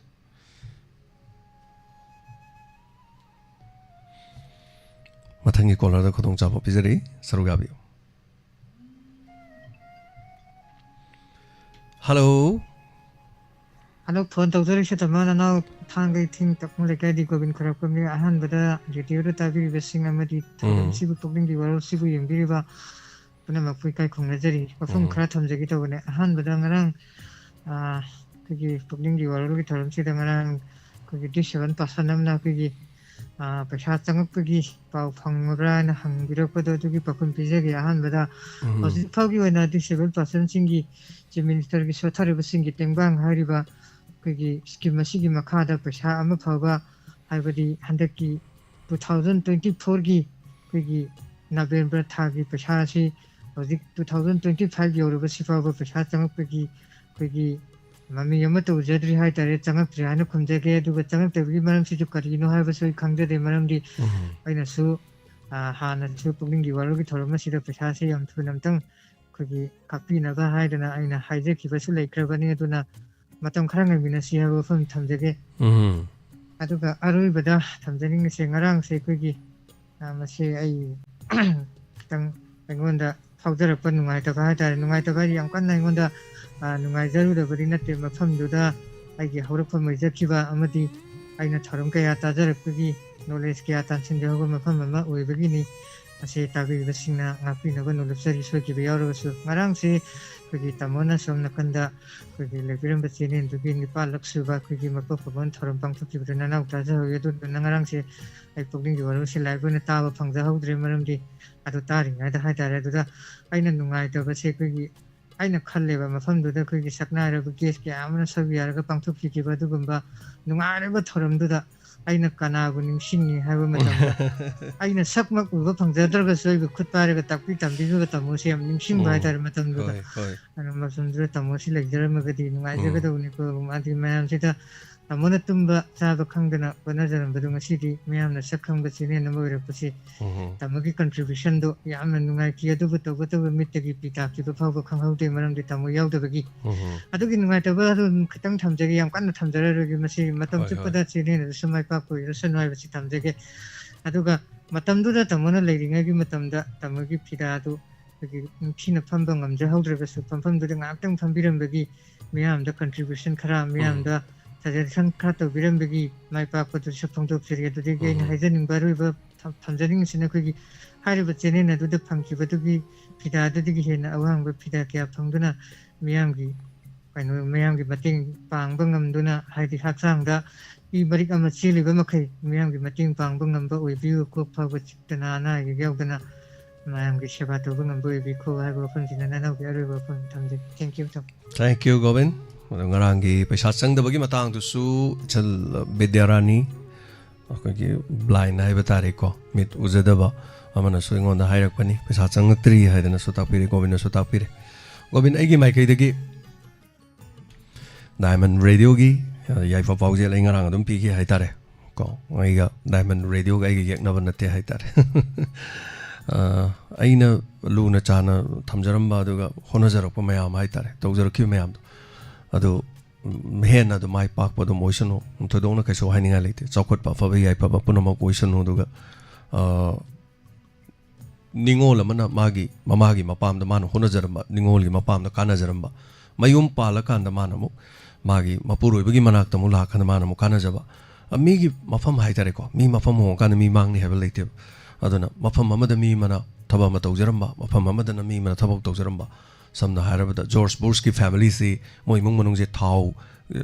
sungba thau yon ba imung da hore ena sum thau yolom sum horog moi imung da mapa su president oigi macha su president oiki tobu thau gi hanagi karbar mu ka imung du lerak panina Iraq ta thau gi damuk ta lanta ki Iraq tagi thau tap ta ni USA da pur lak na hogi heina bi tare mi me gi ma gi ko mai pap ko si de mo pham ma na dum phambang na dum oibi ke su kai lete aduna fa ba ya pa bo oisanu hena chokot po oisanu Diamond Radio nga aduna dum laisanu ai radio tawrobani ai na mayam dagi dum hendo ni ha ba hai kaim leite ai kana da su yekna de ai duga yengna ba su leite ai gi mot de ko aduna hoi wakhalon mana da ba yana da bai ba du di punbe yar roi do bo mafam da di punda ba ne hena pai ai na haijabado ai na ngang ba da ai na hai ba da tar roi do ba ai bu iwa lobi roi do bo mafam du da di ai na ada dai du da chalu ba gi kana ba leite ai na haidra aduni ai na haijari da du ne nang bui kai khumna roi do bo mafam nangna ngangbada tarorido mafamduda nangna chatlubagi artha leite aduna mafamdudi dum hongdo kanda hena haitareko aduna yanadaba anido mai sa aga som leidau sarukti yanadaba aido tholaga leiradi yanadaba mafamdu su yana horani mai sa mafamdu su sa hororoi aisu sa aroi aisu mangaroi madam hojik su tawredana mayamda hana radio mana mayamgi thogal tawi hauji radio mana mayamgi thogal tawre chap manare pungpham manabada dum thorom sandokle taning batabiyu apama pama khanbiyu ꯑꯩꯈꯣꯏꯒꯤ ꯇꯥꯒꯗꯕꯅꯤ ꯃꯌꯥꯝ ꯇꯥꯒꯅꯨ ꯍꯥꯏꯕ ꯋꯥꯐꯝ ꯀꯔꯤꯝꯇ ꯂꯩꯇꯦ ꯑꯩꯒꯤ ꯋꯥꯈꯜꯂꯣꯟ ꯃꯌꯥꯝꯒ ꯑꯗꯨꯝ ꯈꯦꯠꯅꯒꯅꯤ ꯑꯗꯨꯒ ꯄꯨꯟꯁꯤꯗ ꯍꯥꯏꯇꯥꯔꯦ ꯉꯥꯔꯨꯕꯥꯛꯇꯒꯤ ꯉꯥ ꯑꯀꯪꯕ ꯐꯥꯔꯒ ꯆꯥꯕ ꯅꯠꯇꯅ ꯉꯥ ꯑꯍꯤꯡꯕ ꯑꯃ ꯄꯥꯏꯔꯒ ꯂꯩꯄꯥꯛꯇ ꯊꯣꯝꯃꯒ ꯍꯥꯠꯇ꯭ꯔꯤ ꯌꯦꯟ ꯑꯃꯇ ꯑꯩ ꯈꯨꯠꯅ ꯍꯥꯠꯇ꯭ꯔꯤ ꯖꯤꯕ ꯑꯃꯇ ꯍꯥꯠꯇ꯭ꯔꯤ ꯑꯗꯨꯅ ꯁꯤꯗꯤ ꯑꯩꯒꯤꯅꯤ ꯑꯁꯣꯟꯕ ꯑꯣꯏꯔꯝꯕꯁꯨ ꯌꯥꯏꯀꯣ ꯑꯩꯒꯤ ꯄꯥꯡꯒꯜ ꯁꯣꯟꯕ ꯑꯣꯏꯔꯝꯕꯁꯨ ꯌꯥꯏ ꯑꯗꯨꯒ ꯏ ꯌꯥꯝꯅ ꯊꯣꯛꯄ ꯑꯗꯒꯤ ꯌꯥꯝꯅ ꯀꯩꯅꯣ ꯇꯧꯕ ꯑꯩ ꯌꯦꯡꯕ ꯍꯩꯅꯖꯗꯦ ꯑꯏꯪꯕ ꯑꯇꯞꯄ ꯎꯄꯥꯜ ꯋꯥꯄꯥꯜ ꯑꯇꯣꯠꯄ ꯅꯨꯡꯁꯤꯕ ꯋꯥꯍꯩ ꯑꯗꯨꯒ ꯀꯠꯊꯣꯛꯄ ꯃꯤ ꯅꯨꯡꯁꯤꯕꯒꯨꯝꯕ ꯈꯪꯕ ꯑꯗꯒꯤꯗꯤ ꯁꯨꯃꯥꯏꯅ ꯌꯥꯝꯅ ꯃꯤꯅꯨꯡꯁꯤ ꯂꯩꯕ ꯃꯤꯒꯨꯝꯕ ꯑꯁꯤꯒꯨꯝꯕꯅ ꯍꯦꯟꯅ ꯇꯤꯟꯅꯖꯅꯤꯡꯉꯤ ꯃꯈꯣꯟ ꯑꯌꯥꯛꯄ ꯑꯀꯟꯕ ꯀꯣꯡ ꯂꯥꯎꯕ ꯑꯩ ꯇꯥꯖꯅꯤꯡꯗꯦ ꯏꯁꯩ ꯇꯥꯔꯁꯨ ꯗꯨꯞ ꯂꯥꯎꯕ ꯌꯥꯝꯅ ꯆꯤꯛꯕ ꯃꯦꯂꯣ ꯑꯣꯏꯕꯒꯨꯝꯕ ꯇꯥꯖꯅꯤꯡꯉꯤ ꯌꯥꯝꯅ ꯍꯥꯔꯠ ꯔꯣꯡ ꯇꯧꯔꯤꯁꯦ ꯑꯩ ꯇꯥꯕ ꯄꯥꯝꯖꯗꯦ ꯏꯟꯁꯇ꯭ꯔꯨꯃꯦꯟꯇꯦꯜ ꯑꯣꯏꯔꯁꯨ ꯚꯥꯏꯑꯣꯂꯤꯟ ꯕꯥꯁꯤ ꯄꯤꯌꯥꯅꯣ ꯑꯗꯒꯤ ꯁ꯭ꯇ꯭ꯔꯤꯡ ꯀꯣ ꯁꯤꯒꯨꯝꯕ ꯍꯥꯏꯇꯥꯔꯦ ꯑꯩ ꯐꯔꯝꯗꯕ ꯌꯥꯏ ꯑꯩꯒꯤꯁꯦ ꯑꯔꯥꯟꯕ ꯑꯣꯏꯔꯝꯕꯁꯨ ꯌꯥꯏꯕ ꯑꯗꯨ ꯑꯩꯒꯤ ꯃꯄꯣꯛꯁꯤꯗ ꯁꯨꯃꯥꯏꯅ ꯁꯥꯔꯛꯑꯝꯃꯕꯅꯤ ꯑꯩꯅ ꯄꯣꯛꯄꯗ ꯑꯩꯅ ꯍꯔꯤꯕꯣꯞ ꯄꯣꯠꯇꯣ ꯑꯩ ꯆꯥꯗꯦꯕ ꯑꯩꯒꯤ ꯄꯣꯛꯃꯤꯟꯅꯕ ꯑꯩ ꯏꯅꯥꯎꯅꯨꯄꯥꯅ ꯍꯔꯤꯕꯣꯞꯇꯣ ꯆꯤꯡ ꯁꯤꯠꯂ ꯆꯥꯏꯌꯦꯕ ꯑꯩ ꯏꯅꯥꯎꯄꯥꯗꯣ ꯑꯩꯈꯣꯏ ꯃꯥꯒ ꯑꯩꯈꯣꯏ ꯄꯥꯕꯨꯡꯅ ꯄꯣꯛꯏꯅꯦꯕ ꯑꯩꯁꯨ ꯑꯩꯈꯣꯏ ꯃꯥꯒ ꯑꯩꯈꯣꯏ ꯄꯥꯕꯨꯡꯅ ꯄꯣꯛꯏꯅꯦ ꯑꯗꯣ ꯑꯩꯒ ꯏꯅꯥꯎꯄꯥꯗꯣ ꯃꯥꯟꯅꯗꯦꯕ ꯆꯤꯟꯖꯥꯛꯇꯣ ꯑꯣꯏꯔꯁꯨꯀꯣ ꯑꯗꯨꯅ ꯃꯁꯤ ꯑꯩꯒꯤ ꯃꯄꯣꯛꯅꯤ ꯍꯥꯏꯇꯥꯔꯦ ꯑꯩꯅ ꯐꯩ ꯑꯣꯔ ꯐꯠꯇꯦ ꯍꯥꯏꯕꯒꯤ ꯋꯥ ꯀꯔꯤꯒꯨꯝꯕꯗ ꯍꯥꯏꯖꯔꯣꯏ ꯑꯗꯨꯅ ꯃꯁꯤ ꯑꯐꯕ ꯆꯥꯎꯈꯠꯄ ꯌꯥꯕ ꯆꯥꯎꯈꯠꯂꯁꯅꯨ ꯗꯥꯏꯃꯟ ꯔꯦꯗꯤꯑꯣꯁꯨ ꯆꯥꯎꯈꯠꯂꯁꯅꯨ ꯑꯩꯒꯤ ꯆꯤꯟꯗꯒꯤꯗꯤ ꯑꯩ ꯉꯁꯤ ꯐꯥꯎꯕ ꯉꯥꯡꯗ꯭ꯔꯤ ꯉꯥꯡꯁꯨ ꯉꯥꯡꯉꯣꯏ ꯃꯗꯣ ꯑꯩꯒꯤ ꯃꯄꯣꯛꯇꯤ ꯌꯥꯎꯗꯦ ꯅ ꯑꯗꯨꯝ ꯍꯥꯏꯖꯒꯦ ꯇꯦꯟꯁꯤꯟꯖꯒꯦ ꯌꯥꯝ ꯁꯥꯡ ꯉꯥꯡꯃꯟꯈ꯭ꯔꯦ ꯍꯜꯂꯣ ꯃꯤꯡ ꯑꯃꯗꯤ ꯂꯩꯐꯝ ꯍꯥꯏꯕꯤꯁꯤ ꯍꯜꯂꯣ ꯇꯥꯃꯣ ꯑꯩ ꯁꯤꯡꯖꯃꯩꯗꯒꯤ ꯔꯣꯃꯥꯁꯤꯅꯤ ꯇꯥꯛꯄꯤꯌꯨ ꯏꯆꯟ ꯀꯔꯤ ꯋꯥꯐꯝ ꯍꯥꯏꯕꯤꯅꯤꯡꯉꯤ ꯀꯔꯤ ꯇꯝꯕꯤꯅꯤꯡꯉꯤ ꯍꯥꯏꯕꯤꯌꯨ ꯇꯥꯃꯣꯕꯨꯁꯨ ꯈꯣꯏꯔꯝꯖꯔꯤ ꯇꯥꯕꯤꯔꯤꯕ ꯌꯦꯡꯕꯤꯔꯤꯕ ꯃꯌꯥꯝꯕꯨꯁꯨ ꯈꯣꯏꯔꯝꯖꯔꯤ ꯀꯨꯏꯅ ꯄꯥꯏꯕꯗ ꯍꯥꯏꯒꯗꯕꯁꯤꯡꯗꯣ ꯇꯔꯪꯕꯨ ꯆꯠꯈ꯭ꯔꯦ ꯀꯩꯅꯣ ꯇꯧꯔꯦ ꯇꯥꯃꯣ ꯍꯧꯖꯤꯛꯁꯦ ꯑꯉꯥꯡꯁꯤꯡꯁꯦ ꯁꯦꯛꯁꯟ ꯍꯧꯔꯝꯗꯥꯏꯒꯤ ꯑꯦꯗꯃꯤꯁꯟ ꯃꯇꯝꯁꯦ ꯑꯣꯏꯅꯩꯌꯦꯕ ꯍꯧꯖꯤꯛꯁꯦ ꯃꯥꯅꯤ ꯑꯗꯨꯗ ꯆꯠꯅꯕꯤ ꯑꯃ ꯑꯣꯏꯅ ꯃꯃꯥ ꯃꯄꯥꯁꯤꯡꯁꯤꯅ ꯅꯪꯒꯤ ꯅꯆꯥꯗꯣ ꯀꯥꯏꯗ ꯇꯝꯗꯣꯔꯦ ꯅꯪꯒꯤ ꯅꯆꯥꯗꯣ ꯀꯥꯏꯗ ꯇꯝꯃꯦ ꯍꯥꯏꯕꯁꯦ ꯂꯣꯏ ꯍꯪꯅꯕ ꯃꯇꯝꯅꯦ ꯑꯗꯨꯗ ꯈꯔ ꯃꯃꯤꯡ ꯆꯠꯄ ꯁ꯭ꯀꯨꯜ ꯍꯥꯏꯇꯥꯔꯦ ꯃꯃꯤꯡꯗꯤ ꯄꯟꯖꯔꯣꯏꯒꯦ ꯁ꯭ꯀꯨꯜꯁꯤꯡꯗꯨꯗꯤ ꯏꯝꯐꯥꯜꯗꯁꯨ ꯃꯌꯥꯝ ꯑꯃ ꯂꯩꯔꯦꯀꯣ ꯑꯗꯨꯗ ꯃꯗꯨꯗ ꯇꯝꯃꯒꯅ ꯍꯦꯛꯇ ꯑꯉꯥꯡꯁꯤꯡꯁꯦ ꯐꯕꯒꯤ ꯃꯑꯣꯡ ꯁ꯭ꯇꯦꯟꯗꯔꯠ ꯂꯩꯕꯒꯤ ꯃꯑꯣꯡ ꯀꯣ ꯇꯥꯃꯣ ꯑꯩ ꯏꯆꯥꯗꯤ ꯁꯤꯗ ꯇꯝꯍꯜꯂꯕꯅꯤ ꯌꯥꯝ ꯐꯔꯕꯅꯤ ꯈꯣꯠꯂꯕꯅꯤꯅ ꯑꯗꯣ ꯃꯣꯏ ꯍꯥꯏꯔꯤꯕ ꯁ꯭ꯀꯨꯜꯁꯤꯡꯁꯤꯗ ꯇꯝꯃꯒ ꯑꯉꯥꯡꯁꯤꯡꯁꯦ ꯐꯔꯕ꯭ꯔꯥ ꯍꯥꯏꯕꯗꯤ ꯇꯥꯃꯣ ꯐꯕ ꯅꯠꯇꯦꯕ ꯍꯥꯏꯕꯗꯤ ꯍꯧꯖꯤꯛ ꯇꯝꯃꯤꯕ ꯂꯥꯏꯔꯤꯛ ꯈꯨꯇꯝꯁꯤꯗꯤ ꯀꯩꯅꯣ ꯍꯥꯏꯕ ꯂꯩ ꯈꯨꯡꯒꯪ ꯍꯥꯏꯕ ꯂꯩꯇ꯭ꯔꯦ ꯏꯝꯐꯥꯜ ꯍꯥꯏꯕ ꯅꯠꯇꯦ ꯀꯥꯆꯤꯟ ꯀꯣꯌꯥ ꯍꯥꯏꯕ ꯂꯩꯇ꯭ꯔꯦ ꯑꯉꯥꯡꯁꯤꯡꯁꯦ ꯑꯩꯈꯣꯏꯅ ꯇꯝꯃꯛꯄ ꯂꯥꯏꯔꯤꯛ ꯈꯨꯇꯝꯗꯣ ꯅꯠꯇꯦꯕ ꯇꯝꯃꯤꯁꯦ ꯃꯣꯏꯗꯤ ꯍꯧꯖꯤꯛꯁꯦ ꯍꯦꯛ ꯂꯥꯏꯔꯤꯛ ꯇꯝꯕ ꯍꯧꯕꯗꯩꯅ ꯍꯌꯦꯡ 12 ꯐꯥꯎꯕꯁꯦ ꯑꯣꯜ ꯁꯕꯖꯦꯛ ꯇꯨꯏꯁꯟ ꯇꯧꯕꯒꯤ ꯆꯠꯅꯕꯤ ꯑꯃ ꯂꯩꯌꯦꯕ ꯑꯗꯨꯗ ꯑꯉꯥꯡꯁꯤꯡꯁꯦ ꯑꯩꯈꯣꯏꯅ ꯆꯥꯛꯁꯨ ꯇꯣꯠꯄꯤꯕ ꯆꯥꯛꯁꯨ ꯁꯥꯏꯕꯤꯕ ꯏꯟꯁꯨ ꯏꯟꯕꯤꯕ ꯏꯁꯤꯡꯁꯨ ꯏꯟꯕꯤꯕꯒꯤ ꯈꯨꯇꯝꯅꯦꯕ ꯃꯣꯏꯁꯤꯡꯗ ꯇꯝꯃꯤꯕ ꯂꯥꯏꯔꯤꯛ ꯈꯨꯇꯝꯁꯦ ꯑꯗꯨꯅ ꯇꯥꯃꯣ ꯅꯆꯟꯅ ꯍꯥꯏꯖꯅꯤꯡꯉꯤꯗꯤ ꯑꯐꯕ ꯁ꯭ꯀꯨꯜꯗ ꯇꯝꯃꯒ ꯍꯦꯛꯇ ꯑꯉꯥꯡ ꯐꯒꯗꯕ ꯅꯠꯇꯦ ꯑꯗꯨꯒ ꯌꯥꯝ ꯁ꯭ꯇꯦꯟꯗꯔꯠ ꯂꯩꯕ ꯁ꯭ꯀꯨꯜꯁꯤꯡꯗ ꯇꯝꯃꯦ ꯍꯥꯏꯗꯨꯅ ꯑꯉꯥꯡꯁꯦ ꯍꯦꯛꯇ ꯐꯒꯗꯕ ꯅꯠꯇꯦ ꯑꯗꯣ ꯃꯔꯨ ꯑꯣꯏꯅ ꯂꯥꯏꯔꯤꯛ ꯍꯩꯕ ꯈꯛꯇꯅ ꯌꯥꯗꯦ ꯇꯥꯃꯣꯅꯁꯨ ꯇꯠꯇꯅ ꯍꯥꯏꯕꯤꯔꯤ ꯂꯥꯏꯁꯨ ꯍꯥꯏꯕ ꯑꯃ ꯗꯔꯀꯥꯔ ꯂꯩꯌꯦꯅ ꯂꯥꯏꯁꯨꯗꯨꯅꯤ ꯂꯥꯏꯁꯨꯗꯨꯅꯤ ꯌꯥꯝ ꯏꯝꯄꯣꯔꯇꯦꯟ ꯑꯣꯏꯔꯤꯁꯦ ꯑꯗꯣ ꯑꯩꯈꯣꯏ ꯇꯥꯃꯣ ꯍꯣꯏꯁꯨ ꯑꯩꯈꯣꯏꯁꯨ ꯇꯝꯃꯛꯄ ꯃꯇꯝꯗ ꯅꯍꯥꯟꯋꯥꯏ ꯇꯝꯃꯛꯄ ꯃꯇꯝꯗ ꯀ꯭ꯂꯥꯁ 9, 10 ꯀꯥꯟꯗꯗ ꯈꯔ ꯃꯦꯠꯁꯀꯨꯝꯕ ꯒ꯭ꯔꯥꯃꯔꯒꯨꯝꯕ ꯁꯥꯏꯟꯁꯀꯨꯝꯕꯁꯦ ꯇꯨꯏꯁꯟ ꯆꯠꯅꯩꯌꯦꯕ ꯑꯗꯣ ꯍꯧꯖꯤꯛꯇꯤ ꯑꯉꯥꯡꯁꯤꯡꯁꯦ ꯍꯦꯛꯇ ꯑꯔꯩ ꯂꯩꯕ ꯍꯥꯏꯕ ꯂꯩꯇ꯭ꯔꯦ ꯂꯩꯇꯕ ꯍꯥꯏꯕ ꯂꯩꯇ꯭ꯔꯦ ꯃꯃꯥ ꯃꯄꯥꯁꯤꯡꯁꯤꯅ ꯑꯉꯥꯡꯁꯤꯡꯁꯦ ꯇꯨꯏꯁꯟꯁꯦ ꯆꯠꯄꯗ ꯊꯤꯟꯁꯨ ꯊꯤꯜꯂꯅꯤ ꯑꯗꯒꯤ ꯑꯃꯨꯛ ꯉꯥꯏꯔ ꯑꯃꯨꯛ ꯂꯝꯕꯤꯗꯒꯤ ꯇ꯭ꯔꯥꯐꯤꯛ ꯖꯥꯝ ꯑꯣꯏꯗꯅ ꯒꯥꯔꯤ ꯊꯧꯐꯝꯁꯨ ꯈꯪꯗ꯭ꯔꯦꯕ ꯑꯗꯣ ꯁꯤ ꯁꯤꯁꯇꯦꯝꯗ ꯇꯥꯃꯣ ꯅꯆꯟꯅ ꯁꯦꯝꯗꯣꯛꯑꯁꯤ ꯍꯥꯏꯕꯁꯨ ꯀꯅꯥꯝ ꯁꯦꯝꯗꯣꯛꯄꯤꯔꯛꯀꯗꯕꯁꯨ ꯀꯩꯁꯨ ꯂꯩꯇꯦ ꯑꯗꯨꯅ ꯍꯧꯖꯤꯛꯇꯤ ꯇꯨꯏꯁꯟ ꯃꯐꯝꯁꯤꯡꯁꯦ ꯑꯩꯈꯣꯏ ꯂꯥꯟꯕ ꯉꯝꯖꯗ꯭ꯔꯦ ꯑꯗꯨꯅ ꯁꯤꯁꯦ ꯒꯣꯔꯃꯦꯟꯅꯀꯣ ꯑꯝꯇꯪ ꯃꯤꯠꯌꯦꯡ ꯆꯪꯕꯤꯔꯒ ꯇꯨꯏꯁꯟ ꯇꯧꯔꯤꯕꯁꯤꯡꯁꯤꯁꯨ ꯉꯥꯏꯔꯦ ꯃꯣꯏꯒꯤ ꯇꯨꯏꯁꯟ ꯇꯧꯒꯦ ꯍꯥꯏꯔꯒꯗꯤ ꯃꯣꯏꯒꯤ ꯃꯐꯝ ꯆꯥꯕ ꯃꯐꯝꯗ ꯇꯧꯕꯤꯈꯣꯕ ꯃꯦꯟ ꯔꯣꯗꯇ ꯇꯨꯏꯁꯟ ꯇꯧꯔꯅꯤ ꯂꯝꯕꯤꯗꯣ ꯒꯥꯔꯤ ꯇ꯭ꯔꯥꯐꯤꯛ ꯖꯥꯝ ꯑꯣꯏꯔꯅꯤ ꯃꯣꯏ ꯇꯨꯏꯁꯟ ꯊꯤꯜꯂꯛꯄ ꯃꯇꯝꯒ ꯑꯗꯒꯤ ꯑꯃꯨꯛ ꯍꯣꯔꯦꯟ ꯑꯃꯨꯛ ꯁꯨꯇꯤ ꯊꯥꯕ ꯃꯇꯝꯁꯤꯅ ꯑꯗꯣ ꯁꯨꯝꯕꯒꯤ ꯅꯨꯡꯉꯥꯏꯇꯕ ꯃꯥꯌꯣꯛꯅꯕꯁꯨ ꯌꯥꯝ ꯂꯩꯔꯦꯕ ꯁ꯭ꯋꯥꯏꯗ ꯍꯧꯖꯤꯛꯁꯦ ꯑꯗꯨꯅ ꯀꯩ ꯍꯥꯏꯗꯣꯏꯅꯣ ꯈꯪꯗꯦ ꯇꯥꯃꯣ ꯑꯩꯁꯨ ꯂꯣꯏ ꯀꯥꯎꯈ꯭ꯔꯦ ꯍꯥꯏꯒꯦ ꯈꯜꯂꯝꯕꯈꯩꯗꯣ ꯅꯕꯨꯡꯒꯤ ꯋꯥꯔꯤꯗꯨꯗ ꯄꯪꯊꯈ꯭ꯔꯕ꯭ꯔꯥ ꯄꯪꯊꯈ꯭ꯔꯦ ꯍꯣꯏ ꯏꯆꯟ chumi sana haibirido tuition gi matang da haibirido krai de khoi de tuition to ba phangjar jante match khar sole ai masana hai tare ado match kum kitang son gal le do match ri tawre ado match to buji amnuksi match ki tuition to buse aina match ki tuition ji tongning man gi da na ai khoi gi masi satra mayam khomjal le hai tare khomjal khoi de roja pham le mongon da ina si satra yankai sure samaina tamje na hai kan asparene dudi nang na fee ju kai ju heng loi khomjal one ado ai di maning chu tap tha doini si maning tap tha basi kamai tongni ai thandana tap tha badi ngamoi na hai yam nungsi jani ada ina adu maming te ai ke dum ko maming di brojen ko eba adu mayam na te ai te ko ma di yai mo eba ge ste brojen ana te ai kano to ge du khoi ani hom to ga lebak tha bi ro lebak tha ra ga khoi chingjal ge yo pak na sem ge gan ai ga manglem ko ma khoi de le yum thang na ba ai gi ma na ba hai tare ma ba mo ne brahman adu khoi ani to ga chingdare ga sem eba ado fazana seme adagi numidang kaudri ado numito injang amju thonga chakchu chamine aduga loire tuition tawi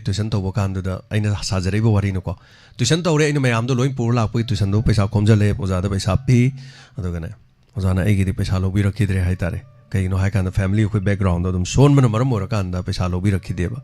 ayam nuksi jani ado no yes son ba leibu gi tuition to bugi di fe do tuition gi culture ma lak pudun hai tare chomi imphal manung da su tuition gi gari sat pa sing siam loi ngarang okta su ai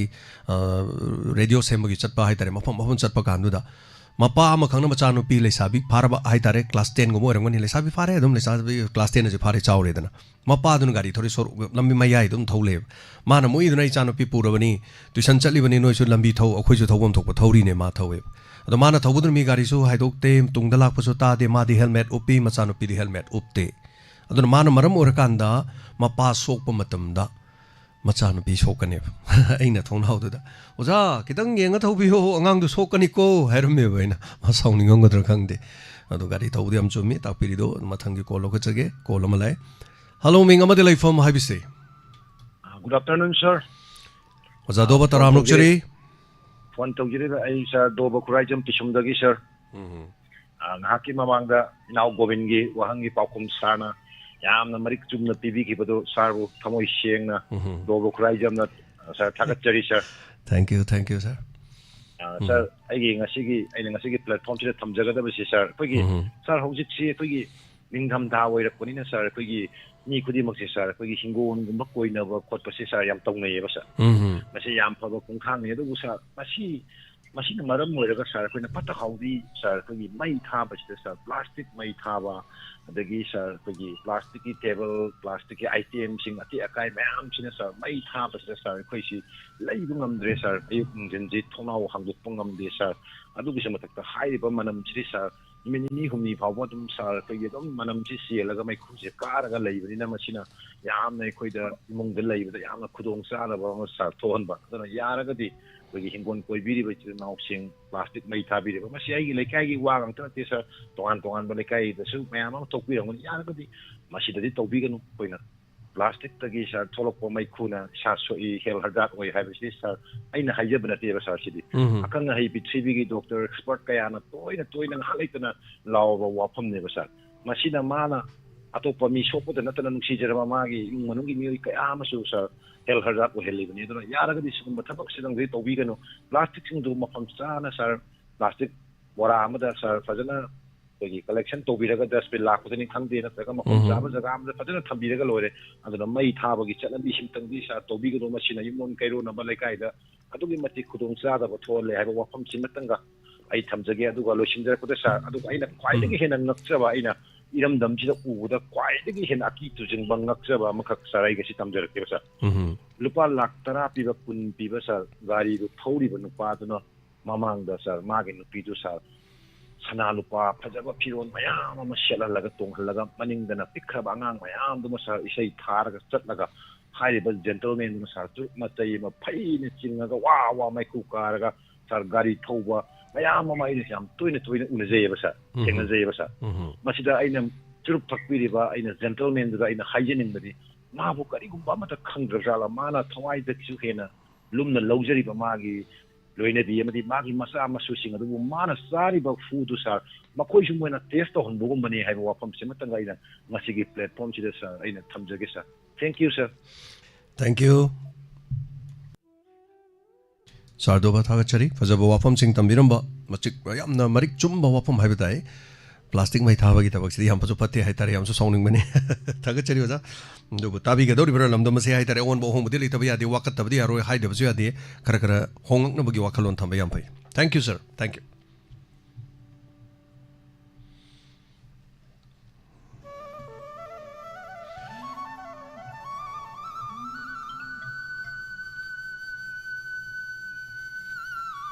Hello. Ima tabi bro, tumina laire ke tawagi. Hello. Ima zamini kari having ba. Masi sari wa hong dala kadro. Masi dila o ima ai sem sabagi thabak ai khara di lairi adu ai tanjasi masi di khara chilani hai tare ma ai no mathang phajana sabada ai la di ai ju la ken taw bane do. Ngarang di karam ni potu ko manu de lai ne. Crime report na te tayai haigadaba nei mai do sore. Oine tayai. Ka sorry. Ka ne tayai do ko mani de lai mai jo. Mara pa ji de lai ba ko. Ano tha de do lai ba da. Ko mani ta ga na la ko de ma kai nu ne sha di chu tin de ba do chu bo ne ma na ka li ba. A ko ya da wa yin chu. Chu ma ta da dan tha sam ne. Thagachari mata biu thengba bore bu so no magi soidena bo nazari ko. Wa hong da thiam ba la ka ne abdu la ko jala na kan. Oh ima lak asu unaba yabagi tanja oidre adunani mi unabagi tanja haiba ma lei ngasi gi oiroroi lakti toini do ko na fajana o kana to bo matam doina laksagi ma ko. Wa do wan ta be haje. Habiu. Ai gi sigi sai khan ba gi tene do na an o. Only na kari ta gam no khang di ba. Only na kai ta gam no khang de ta lu sunga yadre. Salu yadre. Phang da boy rong ni ma phang da boy rong ni. Na de phang da na de kai no ma le la ne ha ta biji le do ai kari kai da no khang da. Oh biji le bo rong ni ma no tai kai so le ramoy. Phone phang da ba sing ko di yam saw yam yawe. Ana po jo le ba mi na bo mi po le ba la saw wong no de. Thagachari ma dum hona biu dum soru ga biu. Adum hona jarake ngase gi thorom ani makhai chap chana dum loisin jage. Aduna sigi tabak lei jaba duna hai tare ko. Papa puno ina minasi. Hello. Hello, ai kemon dai choi bine sar. Taram luksari. Je khoi yang pokbida kano da wa tengwang ba kano da wa sali. Yang pokbi bazar da lai sa. Yam phai chapi ba. No mafam mani kano da re. Nam kun ga kano ka truk ga. Mafam kadam kan ga. Khoi mafam Mari chatoy ni sa. Chatpiu yam phai apa ba thabang ni? Yam no hai je. Sing be khai mga ga lupa lising mga ga piram me sa. Thank you yam no hai je. Yang ang pokpigi do sa isi amba ba ka no pole ko ko do. Hoi. Oh, so tara maga bi ko chali. Sar thamjar ge do Funny. Hoi yam no hai je. Thank you so much. Mateng pangbiba thagachari kemandagi temathabi koi gi tim yam nungajare.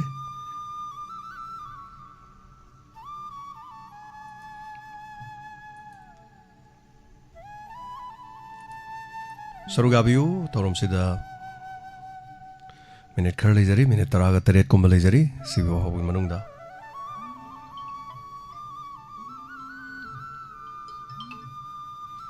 Hello. Bunga mane saiton gi ma kana chawbini yam ngarang gi keno do ai pakhat ton jaw ya sini mai da kana sit lai jan do theng nai ju pung ama makhai pung ama khara di hele makhai ta de ta je ya ba no pi ge ju ta je ba tuk te ai bi kya ju hije de bo hai bo ta ju kya hoi adu ma pu chahi no ba lak pa gi jai pho thoni khara dum hai jarak pe wan Thagachari ma. Mayam tek ta kaidana nungai jai phana unasi dum amuktang di saka unana bor ki pa dagi mayam gi bor dagi mayam gi thoni dagi amtang function ma jaujage mayam akoi punama member macha punama ima cha punama khuramjari aina nolukna na khuramjari. Thank you. Thagachari. Thamjarage. Thank you. Saitondagi hima tagachari. Kaksingdagi family members singso lakpi mangona phambiri. Thank you so much lakpi bagi. Sini akhoi thabak torom sing haidra batai khona tawjari ba thabak torom sing ayukta sunga si dum mi maro dum lakre. Andaga lakpiri sini diamond gidi mayam gi mandir amagum like sang amagum haitare. Mafam sida mayam lakpi ba. Mayam khangdabane kari no diamond daga polak laisibo kamai teno kana kala. Masi khangaroi haitare masi laktaba kanguna di khangaroi haitare. Hello ming amadi like from my bisi. Oh, tahu reference yang ada gini. Nelson tanam nok cari tahu kari wafam hai bini. Ini. So kalau kita itu mana tu memang ada sekolah dulu palam betul. Jadi betul. Kalau kita kerja kemai tu kita itu je. Kulit thang school jadi tu ya de, tai thang school di pun tu ya de, boy thang school di. Jadi tu ida ya de, kamu ke tiềnก็ตั้งไงได้ตัวนี้เลยเราเนี่ยสกุลคนก็มีว่าคำจุดนั้นก็ได้ก็เราใช้ได้ดีเลยนี่ยังสุ่มโมซาพาวบุตรสกุลอยู่เอเรนเนลสันก็ไปเจอกันที่การงานเดี๋ยวนี้โมซาพาวบุตรสกุลอยู่เอเรนให้เจริบ้าจิกมาทำเจลอยนี่สกุลเด็กปอตุลอยนี่มาโคลอมก็เด็กคาลัมไม่กันตระโคลอมไม่กันตระน้อยโอเรอะดูสกุลกี่ปอดโอเรสกุลกี่โอยแต่ว่าหาดีหักสังดูมั้งก็ไปชาโดดุมตั้งก็ไว้เลยอะดูก็อิชาดูบุตรมาปาอยู่ไว้เลยสู้ไปชาดุมตั้งก็สกุลอยู่ไว้เลยดิฟากีนี่ให้ตารินเนลสันตาบิวมาข้าตาบิวเนลสันนั่นเทคอะไรให้เป็นยังบ้าให้บิวไอ้นี่จะต้องที่จะต้องอันนี้น่าไว้คือต้องเอาแค่นั้นเลยไล่แล้วก็โยนที่มาอยู่ในเรื่องตรงนี้ทำไมต้องรู้มาป้ามาเนี่ยที่โอ้โหก็ช่วยเห็นนี่ดูก็ตั้งอยู่ว่าเชื่อไหมอันนี้ทำไมต้องดูเนาะตั้งอยู่ว่ามันไม่ต้องยามลูเรเนลสันนั่นดูนี่เขาจะการเสียดูนะมาอยู่มาใครปาละกันแต่สู้อ่างอหุ่มเลยเรื่องขลังเดียอ่างอหุ่มดูกี้สกุลกี้มวยอหุ่มดูกี้ให้ตาเลยปาลิสิงมังอาอหุ่มตุชันตัวตาระกดีตุชันตัวบุตรกี้ลิสิงมังอาอหุ่มมาเบนตรงตั้งระดีลูปาลิสิงมังอาอหุ่มมาแค่ยังครามนี้งก็ยูนิฟอร์มกี้เดรสก็เตะกี้อะไรกี้สกุลกี้เดรสของตัวห้องเจนแม่ไลริกกี้อะไรกี้ตรงงานเอ็กซ์ตร้าแต่กี้มากี้จ้าบัดทักปกี้งานสิ่งดูกี้ก็ไปชาเสียงานมาเด้อยามไม่บัดจะหิมเดสังกิสแต่งานหุ่มปกตาระกดีอันนั้นสิ่งที่มันกันว่าแมネจเมนต์สิ่งที่มันยุ่งดังงานมาสิ่งหันเดอร์ไปมาจากใครที่จ้องไว้แล้วมาเรื่องที่ชาเสียงว่าชาอัมตั้งปุ๊กก็ชาดูมีวันนั้นเสียงมันก็มาบุมีอุเห็นเสียค่อยวารักปนีนะงานตัวว่าแต่บ่ายบ่มาปาดุนหันงานเลยถึงไงที่หันปลานตัวเขาเกรบอันนั้นมีสิ่งหันเดอร์ปะบัดเรดหันเดอร์ปะให้ไปตายเขาจะกินมาทำอันนั้นเอาว่าเสียงทุ่งประจานเลสันการิชิตาบเลยบิเรตให้บิวใช่ว่าอันนี้เราว่าค่อยเสียงนี้ planning ที่สมมุติให้จะมีมาสร้างมาให้เจอเราก็ดีเราค่อยยุ่งว่ากันที่ตอนมาจะชิมาโอเห็นที่อาจจะคัลมินอามาอันนี้ที่แค่นั้นแหละอันนี้जोค่อย population ก็ที่อยู่เนี่ยว่ากันคัลลิงไงจะช่วยเราจะเชื่อมบังอาจจะจ่ายไอ้วันเดียวว่าจะจ่ายที่ว่าหันหนึ่งเดี๋ยวนี้ก็ให้จะนะอันนั้นอามานี่ได้เห็นแล้วเดี๋ยวสิเราจะมันยังจะเอาหนูเห็นเลยก็ค่อยมานี่Thank you Nelson ขังนะอูนะดุมเสมดกไปยาดนะดุมจัดลิบจัดนบีนี่ขัลกดุมยาวริบะของทางมันให้แต่มาปานะมาให้ตามมาชาสิงกิดมโหนริบจังกิบะอะไรบะแค่หาดีตลบจ้าไปมุงดูเซนทกเลยบดีไรไลน์เนี่ยจัดกิบะอันนี้มุงมันนุ่งดูนะสูบนมบอร์ก็ดีมาชาโซพับสกูลเลยไลค์ตามันงี้ private school เลยตามันละนี่มาชามากิท่ามาดูปาลิสิงตรางว่าเดนคนมังอาจังจะเลยส่วนเดนสูบนมดูนะท่ามาดูปาลิสิงคนบอกทางงามจะลักทีมารุมรังใครยาวรก็มารุบตัวนั้นมาดูมาชากินเนี่ยหัวนั่นนี่มารุบตัวที่ลอยบอกทางเดียดนี่มารุบทางนั้นผมหัวนั่นก็ได้มาดูที่กี่อันไหนยาวรก็ดีมุงดูแต่มุงลอยเลยมาดูนะควายที่กี่มุงมาดูแต่เซนเม็ดล้นพุทธันเนี่ยเมื่อกี้ตัวก็สูบนมบวัดเป็นอะไรไปแต่เลยมาชามาสูเซมตัวหัวนั่นบัดมุงมันนุ่งปูนหัวนั่นบัดลายแต่ว่าสิ่งนั้นลายแต่ว่าจางก็ต้องเห็นกันลีเลยแต่ว่าสิ่งเลยแต่ว่าจางก็ต้องเห็นกันลีอะไรไปได้ต้องไปให้แต่เลยตัวนั้นมุนน่ะปาร์ที่มณีปูร์ที่เลยที่ว่าไม่ยามเสร็จทับตัวที่ลามาขายได้บอกยาวปนเตี้ยนั่นเลยเอาดิไม่ยามจะสู้รุ่นน้องมาจ้าบังกันสิ่งที่ problem จะต้องแทงนารีต้องแทงนักกินสินี่เลยดีว่าฟังเสียให้ได้ฮัลโหล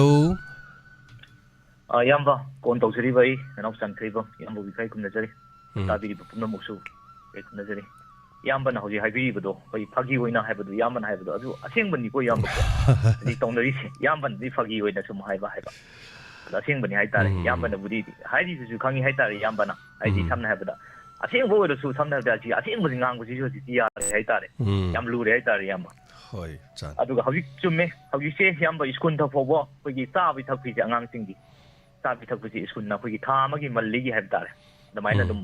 ꯀꯩꯅꯣ ꯇꯧꯕ ꯑꯃ ꯌꯥꯎꯏ ꯑꯗꯨꯝ ꯌꯥꯎꯏ ꯌꯥꯝ ꯊꯦꯡꯅꯩ ꯍꯥꯏꯇꯥꯔꯦ ꯑꯗꯨꯒ ꯏꯌꯥꯝꯕ ꯈ꯭ꯋꯥꯏꯗꯒꯤ ꯃꯔꯨ ꯑꯣꯏꯅ ꯌꯥꯝ ꯉꯥꯏꯕꯁꯤ ꯁ꯭ꯀꯨꯜꯁꯦ ꯍꯧꯖꯤꯛ ꯌꯥꯝ ꯆꯨꯝꯃꯦ ꯁ꯭ꯀꯨꯜꯒꯤ ꯗ꯭ꯔꯦꯁ ꯕꯦꯒ ꯑꯗꯒꯤ ꯑꯦꯅꯤ ꯑꯩꯈꯣꯏꯒꯤ ꯆꯪꯒꯗꯕ ꯁꯥꯇ꯭ꯔ ꯑꯃꯅ ꯆꯪꯒꯗꯕ ꯄꯨꯝꯅꯃꯛꯁꯦ ꯁ꯭ꯀꯨꯜꯅ ꯂꯣꯏꯅꯃꯛ ꯍꯧꯖꯤꯛꯇꯤ ꯂꯣꯏꯅ ꯃꯦꯟꯇꯦꯅꯦꯟꯁ ꯇꯧꯔꯦ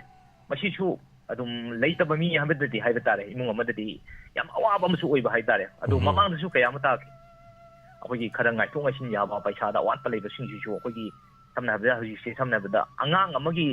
ꯂꯥꯏꯔꯤꯛ ꯇꯝꯕꯗ ꯆꯪꯕꯁꯦ ꯃꯁꯤ ꯑꯩꯈꯣꯏ ꯁꯝꯅ ꯍꯥꯏꯔꯕꯗ ꯑꯗꯨꯛꯀꯤ ꯃꯇꯤꯛ ꯍꯥꯏꯕ ꯇꯥꯔꯦ ꯑꯩꯈꯣꯏꯅ ꯍꯥꯏꯕ ꯇꯥꯔꯦ ꯁꯤꯅ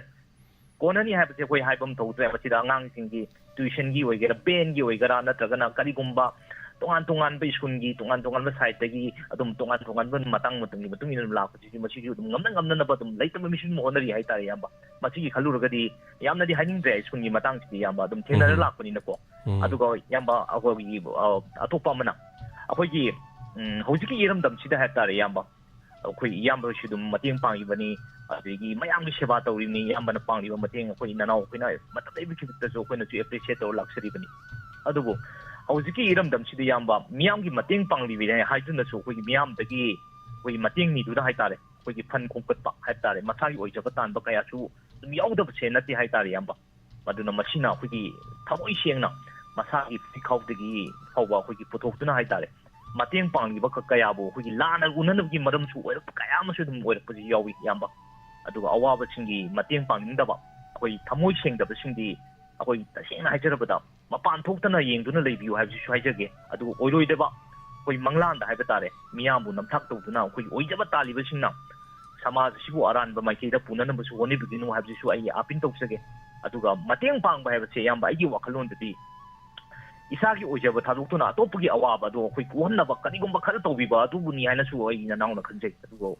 ꯑꯩꯈꯣꯏꯒꯤ ꯃꯇꯦꯡ ꯄꯥꯡꯕꯒꯤ ꯅꯃꯥꯗ ꯍꯥꯏꯕ ꯇꯥꯔꯦ ꯑꯋꯥꯕ ꯇꯥꯔꯕꯁꯤꯡꯗ ꯑꯩꯈꯣꯏꯒꯤ ꯀꯔꯤꯒꯨꯝꯕ ꯃꯇꯝꯗ ꯑꯩꯈꯣꯏꯒꯤ ꯐꯣꯇꯣ ꯅꯠꯇ꯭ꯔꯒ ꯚꯤꯗꯤꯑꯣꯅꯆꯤꯡꯕ ꯑꯩꯈꯣꯏ ꯁꯤꯖꯤꯟꯅꯗꯨꯅ ꯃꯁꯥꯒꯤ ꯑꯣꯏꯖꯕ ꯇꯥꯟꯕ ꯀꯌꯥꯁꯨ ꯌꯥꯎꯗꯕꯁꯨ ꯅꯠꯇꯦ ꯑꯗꯨꯒ ꯃꯁꯤꯁꯤꯁꯨ ꯑꯩꯈꯣꯏꯒꯤ ꯃꯤꯑꯣꯏꯕꯒꯤ ꯃꯆꯠꯁꯨ ꯅꯠꯇꯦ ꯍꯥꯏꯕ ꯇꯥꯔꯦ ꯏꯌꯥꯝꯕ ꯇꯁꯦꯡꯕꯗꯤ ꯑꯩꯅꯕꯨ ꯊꯃꯣꯏ ꯁꯦꯡꯂꯕ ꯑꯗꯨꯒ ꯑꯩꯈꯣꯏ ꯉꯥꯡꯅꯤꯡꯕ ꯉꯥꯡꯖꯁꯅꯨ ꯑꯗꯨꯝ ꯃꯁꯥꯒꯤ ꯑꯔꯥꯟꯕ ꯃꯤꯠꯌꯦꯡ ꯅꯠꯇ꯭ꯔꯒꯅ ꯑꯔꯥꯟꯕ ꯄ꯭ꯔꯆꯥꯔ ꯈꯪꯂꯛꯂꯕ ꯃꯇꯝꯗ ꯑꯩꯈꯣꯏ ꯁꯣꯏꯗꯅ ꯆꯪꯖꯔꯛꯀꯅꯤ ꯑꯗꯨꯒ ꯃꯤꯌꯥꯝꯒꯤ ꯁꯦꯕꯥ ꯇꯧꯔꯤꯕꯁꯤꯡ ꯄꯨꯟꯁꯤꯒꯤ ꯑꯣꯏꯅꯁꯨ ꯑꯩꯈꯣꯏ ꯊꯃꯣꯏ ꯁꯦꯡꯅꯁꯨ ꯑꯗꯨꯝ ꯍꯣꯠꯅꯕꯤꯌꯨ ꯑꯗꯨꯒ ꯑꯔꯣꯏꯕꯗ ꯈ꯭ꯋꯥꯏꯗꯒꯤ ꯃꯔꯨꯑꯣꯏꯅ ꯅꯅꯥꯎꯅ ꯍꯥꯏꯖꯅꯤꯡꯕꯁꯤ ꯏꯔꯝꯗꯝ ꯑꯁꯤꯒꯤ ꯆꯠꯅꯕꯤ ꯑꯃꯈꯛꯁꯤ ꯑꯌꯥꯝꯕ ꯑꯗꯨꯝ ꯂꯩ ꯃꯁꯤ ꯁꯝꯅ ꯍꯥꯏꯔꯕꯗ ꯆꯠꯅꯕꯤ ꯑꯁꯤ ꯑꯩꯈꯣꯏꯒꯤ ꯃꯤꯌꯥꯝꯒꯤ ꯃꯇꯦꯡ ꯈꯔꯕꯨ ꯄꯥꯡꯂꯕ ꯑꯗꯨ ꯃꯤꯌꯥꯝꯅ ꯑꯩꯈꯣꯏꯒꯤ ꯌꯥꯕ ꯍꯧꯔꯛꯂꯕ ꯃꯗꯨꯗꯒꯤꯗꯤ ꯑꯩꯈꯣꯏꯒꯤ ꯔꯥꯖꯅꯤꯇꯤꯗ ꯑꯩꯈꯣꯏꯒꯤ ꯆꯣꯡ ꯊꯥꯡꯖꯤꯟꯕ ꯍꯥꯏꯕꯁꯦ ꯀꯔꯤꯒꯨꯝꯕ ꯑꯩꯈꯣꯏꯒꯤ ꯑꯗꯨꯝ ꯃꯁꯤꯁꯨ ꯑꯗꯨꯝ ꯑꯣꯏꯔꯛꯄ ꯑꯗꯨꯝ ꯌꯥꯎꯏ ꯑꯗꯨ ꯃꯁꯥꯅꯕꯨ ꯇꯧꯅꯤꯡꯂꯤꯕ ꯅꯠꯇ꯭ꯔꯒꯅ ꯑꯇꯣꯞꯄꯅ ꯑꯩꯈꯣꯏ ꯏꯟꯁꯤꯟꯕꯒꯤꯔꯗꯤ ꯈꯪꯗꯦꯀꯣ ꯏꯌꯥꯝꯕꯀꯣ ꯃꯁꯤꯗꯁꯨ ꯑꯩꯈꯣꯏꯒꯤ ꯍꯦꯛ ꯊꯥꯡꯖꯤꯟꯈ꯭ꯔꯕ ꯃꯁꯤꯒꯤ ꯀꯩꯅꯣꯁꯤꯗ ꯂꯝꯕꯤꯁꯤꯗ ꯑꯗꯨ ꯄꯨꯛꯆꯦꯟꯁꯦ ꯑꯩꯈꯣꯏ ꯀꯔꯤꯒꯨꯝꯕ ꯑꯑꯣꯟꯕ ꯈꯔꯗꯤ ꯎꯕ ꯑꯗꯨꯝ ꯐꯪꯂꯛꯄ ꯌꯥꯎꯗꯕꯁꯨ ꯅꯠꯇꯦ ꯍꯥꯏꯕ ꯇꯥꯔꯦ ꯏꯌꯥꯝꯕ ꯑꯗꯨꯒ ꯔꯥꯖꯅꯤꯇꯤ ꯌꯥꯎꯗꯕ ꯁꯝꯅ ꯍꯥꯏꯔꯕꯗ ꯑꯃꯗꯤ ꯑꯩꯈꯣꯏ ꯚꯣꯠ ꯂꯦꯞꯇꯕꯗꯤ ꯏꯌꯥꯝꯕ ꯃꯤꯌꯥꯝꯒꯤ ꯁꯦꯕꯥ ꯇꯧꯕꯁꯤꯕꯨ ꯌꯥꯗꯕ꯭ꯔꯥ ꯍꯥꯏꯕꯁꯤꯁꯨ ꯑꯗꯨꯝ ꯍꯪꯖꯒꯦ ꯑꯗꯨꯒ ꯇꯧꯕꯕꯨꯗꯤ ꯃꯤꯌꯥꯝꯒꯤ ꯃꯤꯍꯨꯠ ꯑꯣꯏꯕ ꯅꯠꯇ꯭ꯔꯒꯅ ꯃꯤꯌꯥꯝꯒꯤ ꯁꯦꯕꯥ ꯇꯧꯒꯦ ꯍꯥꯏꯗꯨꯅ ꯑꯩꯈꯣꯏꯒꯤ ꯄꯣꯠꯁꯤ ꯂꯦꯞꯂꯤꯕꯅꯤ ꯑꯗꯨꯕꯨ ꯈ꯭ꯋꯥꯏꯗꯒꯤ ꯃꯔꯨꯑꯣꯏꯅ ꯃꯤꯌꯥꯝꯒꯤ ꯁꯦꯕꯥ ꯍꯥꯏꯕꯁꯦ ꯑꯩꯈꯣꯏꯒꯤ ꯂꯣꯏꯕꯕꯨꯗꯤ ꯅꯥꯏꯄꯣꯠꯇꯦ ꯑꯗꯨꯕꯨ ꯚꯣꯠ ꯀꯥꯈ꯭ꯔꯕ ꯃꯇꯨꯡꯗ ꯃꯤꯌꯥꯝꯒꯤ ꯁꯦꯕꯥ ꯃꯇꯣꯟ ꯂꯣꯝꯅ ꯇꯧꯔꯤꯕ꯭ꯔꯥ ꯍꯥꯏꯕꯗꯨꯗꯤ ꯑꯩꯈꯣꯏꯒꯤ ꯁꯝꯅ ꯍꯥꯏꯔꯕꯗ ꯚꯣꯠ ꯀꯥꯔꯤꯕ ꯃꯤ ꯑꯗꯨꯅ ꯌꯥꯝꯅ ꯐꯖꯅ ꯈꯟꯊꯔꯒ ꯑꯩꯈꯣꯏ ꯌꯦꯡꯍꯟꯖꯅꯤꯡꯉꯤ ꯍꯥꯏꯖꯕꯒꯤ ꯂꯣꯏꯅꯅ ꯏꯌꯥꯝꯕ ꯇꯦꯟꯁꯤꯟꯖꯔꯒꯦ ꯏꯌꯥꯝꯕ ꯊꯦꯡꯛ ꯌꯨ ꯊꯥꯒꯠꯆꯔꯤ ꯉꯁꯤꯒꯤ ꯃꯤꯅꯤꯠ 3 ꯂꯩꯖꯔꯤ ꯃꯤꯅꯤꯠ 3ꯁꯤꯗ ꯁꯔꯨꯛ ꯌꯥꯕꯤꯌꯨ ꯐꯣꯡꯗꯣꯛꯄꯤꯌꯨ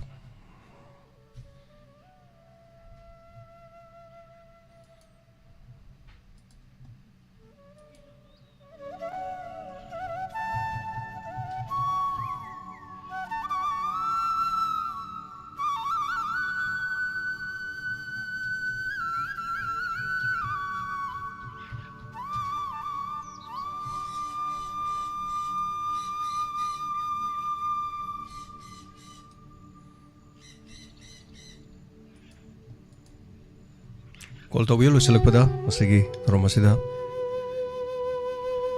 ꯃꯤꯅꯤꯠ 3 ꯂꯩꯖꯔꯤ ꯃꯤꯅꯤꯠ 3ꯁꯤꯒꯤ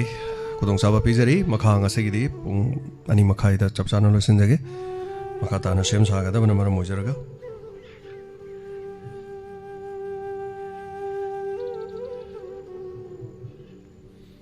ꯍꯥꯟꯅ ꯊꯥꯒꯠꯆꯔꯤ ꯄꯨꯝꯅꯃꯛ ꯊꯧꯔꯝ ꯑꯁꯤꯗ ꯌꯥꯎꯕꯤꯔꯤꯕꯁꯤꯡ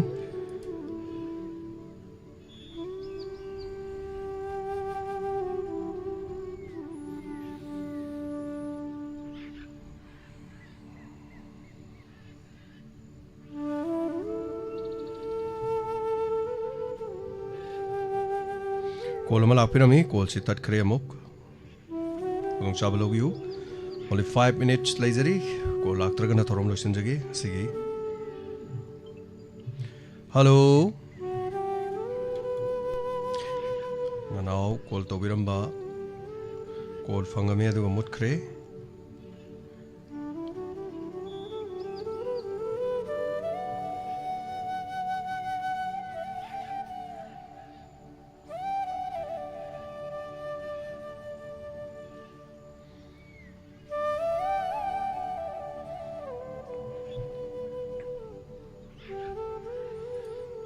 Diamond Donors के family members Singh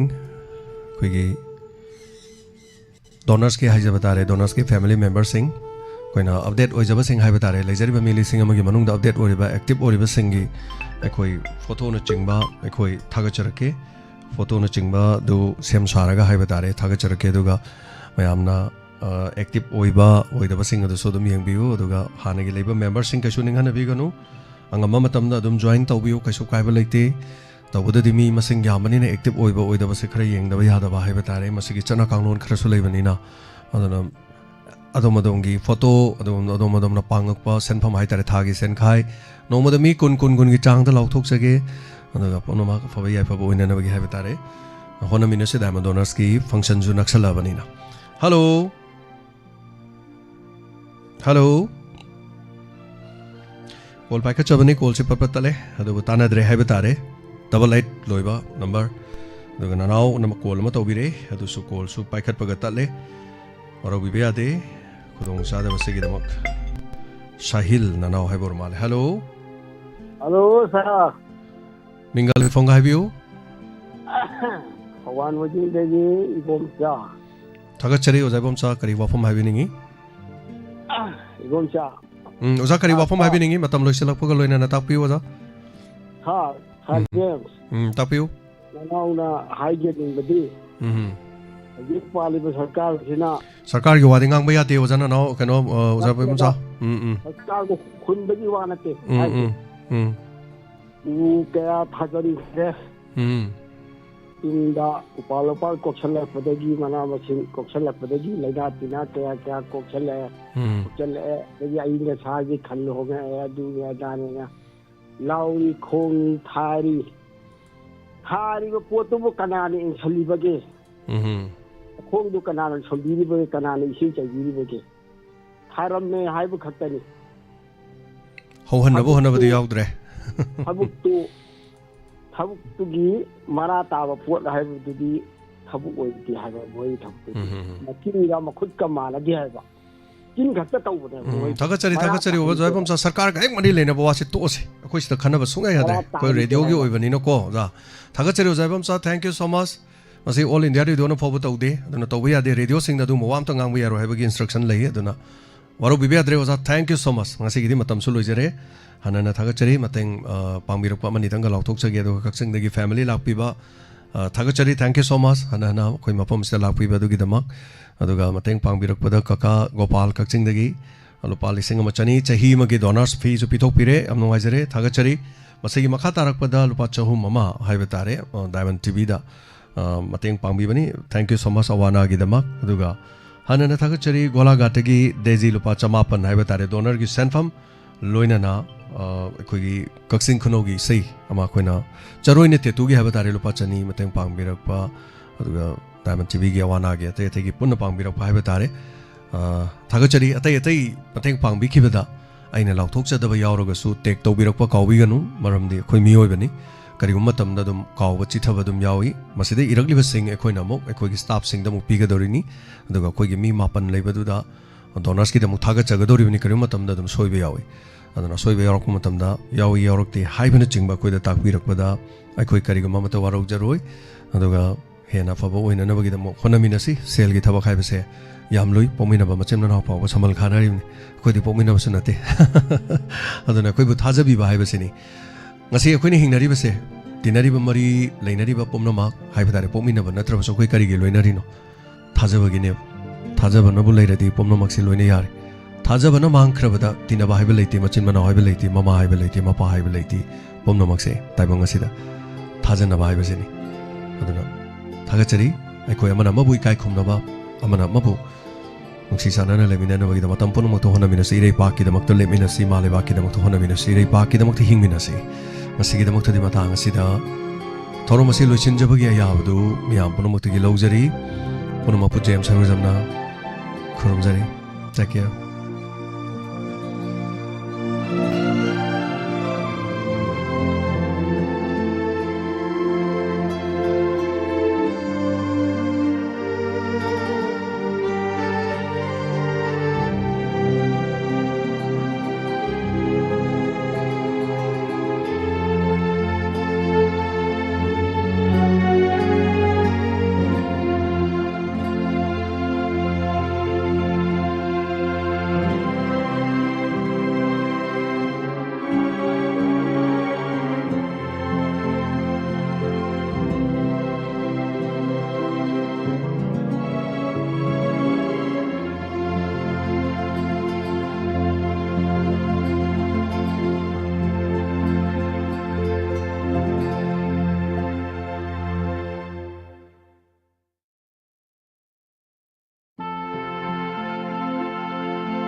Hangdokcheri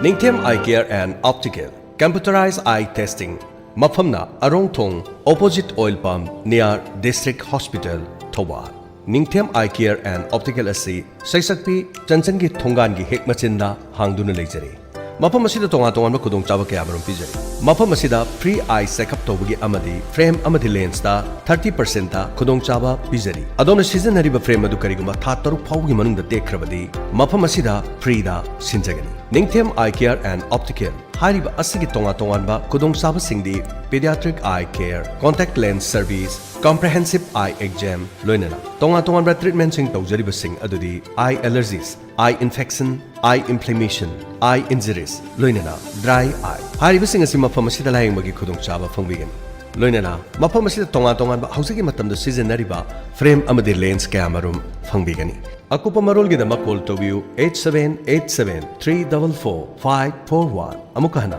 8787-344-541 Arong thongda leiriba oil pump asigi opposite ta leizere ngasi magleng sinbiro Ningthem Eye Care and Opticals Admission open Brilliance School Malom Tulhel Makha School asida pre-nursery dagina class 9 phawbagi admission hangdokchari Adomadongi piglibi chasing pre-nursery dagina class 9 phawbagi Malom Tulhel Makha da leiriba Brilliance School asida ngasi mok ming chansinbiu School asigi oina tonga ba khudong chaba kaya marumsu mahiroi singidama thamjari Amuktang school award da lakbiduna tanabiu Angang singi sana khonabagi mafam ningthijana leiraba matamga chunaraba curriculum da experience leiraba oja kayana takpi tambiri Angang sing matik chaba miyoi ama oinanabagi damakta personality development gi class transport ki facility leiraba audio visual classroom loinana computer lab playstation smart class loinana CCTV na monitor tawraba school aman ngasi magleng sinbiro Brilliance School Malom Tulhel Makha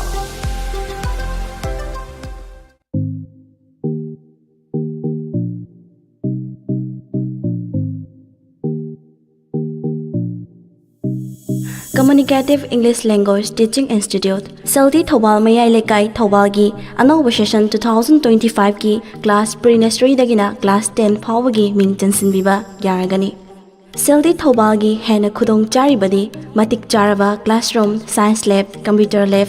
CCTV surveillance boarding facility da separate boys and girls transport ki khudong chaba leiraba loinana physical fitness class amadi zumba class tongan ba co-curricular activities loinana smart class ki khudong chaba leiraba school ni Seldi Thobal gi khwaidagi top ba singthaningai oiba takpi tambibagi maung hairagadi communicative English language teaching approach da takpi tambiba asini loinana asonbe students singi akhanaba special class su pijari Seldi Thobal na pikliba mahiroi singbu tongan ba hiram kayada takpi tambiduna matik chaba miyoi ama oinanabagi damakta achoba thodang lauri Mafam asida leiriba oja sing thoidok hentokna haithoi sing thoiraba angang singbo mahi masing takpi tambibada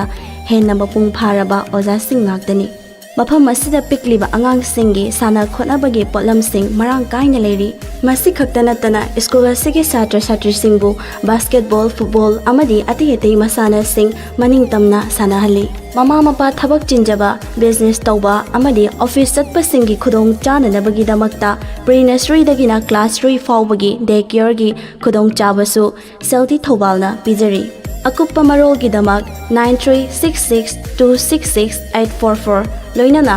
700590478 number ꯑꯁꯤꯗ call ꯇꯧꯕꯤꯗꯨꯅ ꯑꯀꯨꯞꯄ ꯃꯔꯣꯜ ꯈꯪꯕꯤꯌꯨ꯫ ꯉꯁꯤꯃꯛ ꯃꯤꯡ ꯆꯟꯁꯤꯟꯕꯤꯌꯨ ꯑꯗꯣꯝꯒꯤ ꯏꯆꯥꯁꯤꯡꯒꯤ ꯇꯨꯡꯒꯤ ꯃꯥꯏ ꯄꯥꯛꯄ ꯄꯨꯟꯁꯤ ꯑꯣꯏꯅꯕꯒꯤꯗꯃꯛ꯫ ꯗꯣꯔ ꯇꯨ ꯗꯣꯔ ꯀꯦꯔꯤꯌꯔ ꯀꯟꯁꯜꯇꯦꯟꯁ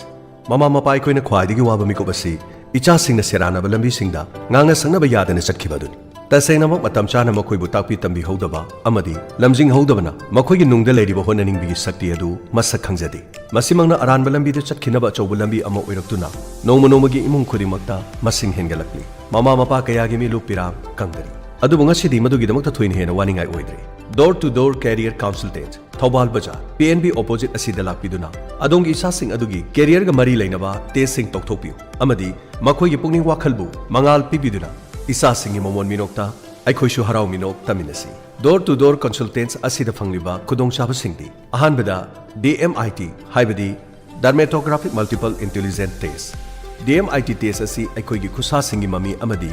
ꯀꯣꯄꯥꯛꯇꯒꯤ ꯃꯃꯤꯁꯤꯡ ꯑꯗꯨ ꯕꯥꯏꯑꯣꯃꯦꯇ꯭ꯔꯤꯛ ꯁ꯭ꯀꯦꯅꯤꯡ ꯃꯦꯆꯤꯟ ꯁꯤꯖꯤꯟꯅꯗꯨꯅ ꯑꯗꯣꯝꯒꯤ ꯏꯆꯥꯁꯤꯡ ꯑꯗꯨꯒꯤ ꯄꯣꯛꯄꯗꯒꯤ ꯌꯥꯎꯖꯔꯛꯄ ꯍꯥꯏꯗꯟ ꯇꯦꯂꯦꯟꯠ ꯑꯃꯗꯤ ꯄꯔꯁꯣꯅꯦꯂꯤꯇꯤ ꯈꯪꯗꯣꯛꯄꯗ ꯅꯠꯇꯅ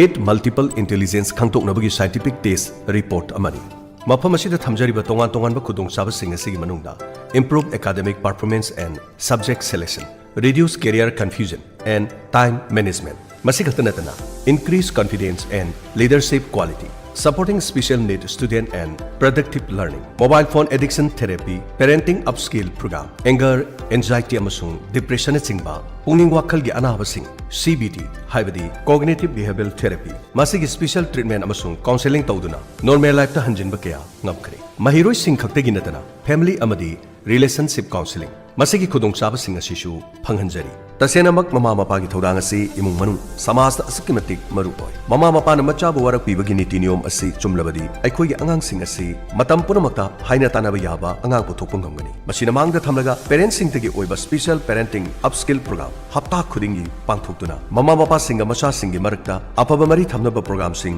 sillangi amadi parents kaya masida train tawkhre loinana kanaba kaya su phangkhre ngasi maleng sinbiro door to door career consultant Thobal Bazaar PNB opposite ayuk ki pung 10 dagina nungthil pung 3 fawada unabiu tanabiu natraga call tawbiu 7005439 507 amadi 977459137 door to door career consultants.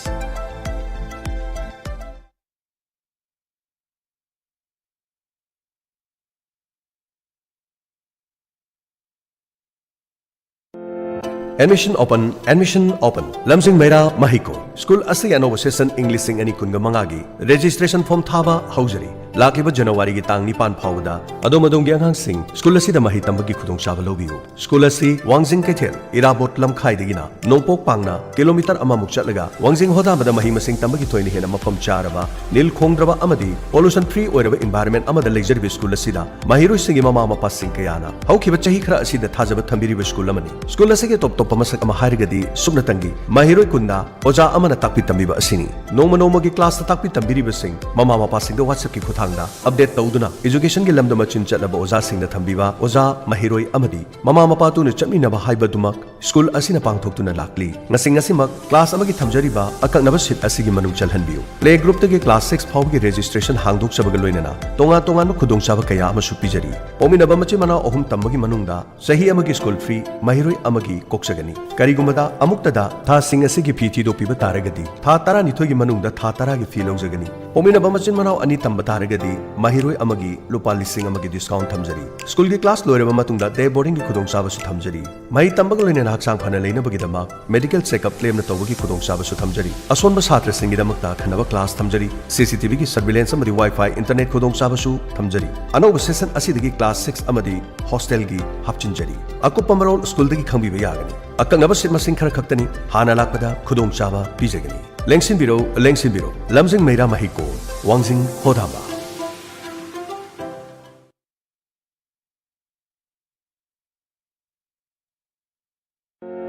Admission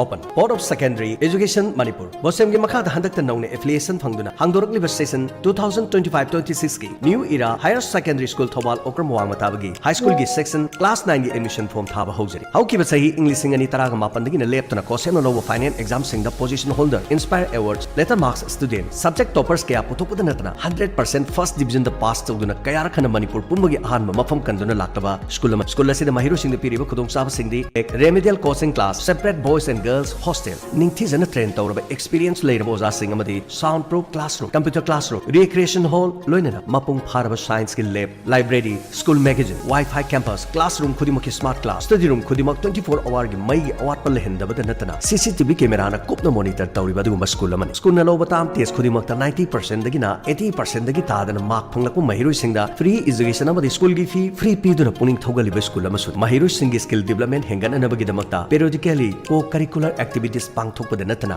resource person sing kauduna awareness program kaya sinduna mahiroi singbu mapung phaba mi ama ohenaba honariba school laman new education policy 2020 ki guideline matungina class 9 dagina 12 phaba lengdana mahi tamba yarba school asida adongi mamal yamlaba class 8 pass tawraba isa sing ngasi ma class 9 da ming sanbiduna mating leiba tunggi mirol amagi damak isa sing sembagi thodang lominarasi isa singi mamon mino yengminarasi isa semba haiba sing isa sing da piba mama mapa sing mamal nai draba khudo akupa marol gi damak call tobiu 8837040537 loinana 7085247055 New Era Higher Secondary School High School Section Thobal Okramwang Mataba Manipur Caesar Hospital gi nungairaba paujel matang bijari Caesar free morning and evening OPD consultation miyam the affordable health care quality phanghanana bagi pandamda ayuk pung 9 digina ayuk ki pung 13 amasung nungthil pung amadagina pung 3 phawba tongan ba specialty 12 gi free OPD consultation haukiba December gi tang 13 English singani kunmari dagi haujare akupa marol Caesar Hospital langol dagi khangbiba yangani sumna tangi registration fee lupa kun khatani morning OPD ayuk pung 9 digina 13 phawba gi manungda general medicine general surgery pediatrics ENT matakta panjari bising asina ningthokaba dagi thangja phawba gi kudong chaba leijai loinana PMR gina leba popa amadi saul sen orthopedics gi oina Monday to Saturday dermatology OBS and gynae loinana psychiatry hari bising asi ningthokaba dagi thangja phawba leijai loinana medicine gina yumsa kisa numit leijai amadi akhanaba oina Caesar Hospital da ningthokaba dagi thangja ayuki pung 9 dagi pung 3 phawba da ophthalmology OPD leijari masi kaktana tana evening OPD gi pung amadagi pung 3 phawba gi oina general medicine general surgery pediatrics ENT plastic surgery orthopedics dermatology OBS loinana gynae amadi psychiatry loinana medicine hari bising asi khudong chaba kya marum pijari loinana laboratory investigation amadi bed charges ki damakta 20% ki khudong chaba su pijari radiology amadi imaging loinana procedure amadi medicine ki 10% discount pijari loinana call tawduna khambiu 9007900794 loinana 9611609611 Caesar Hospital and Research Institute Private Limited First NABS Accredited Medical College Hospital Health Village Langol Imphal West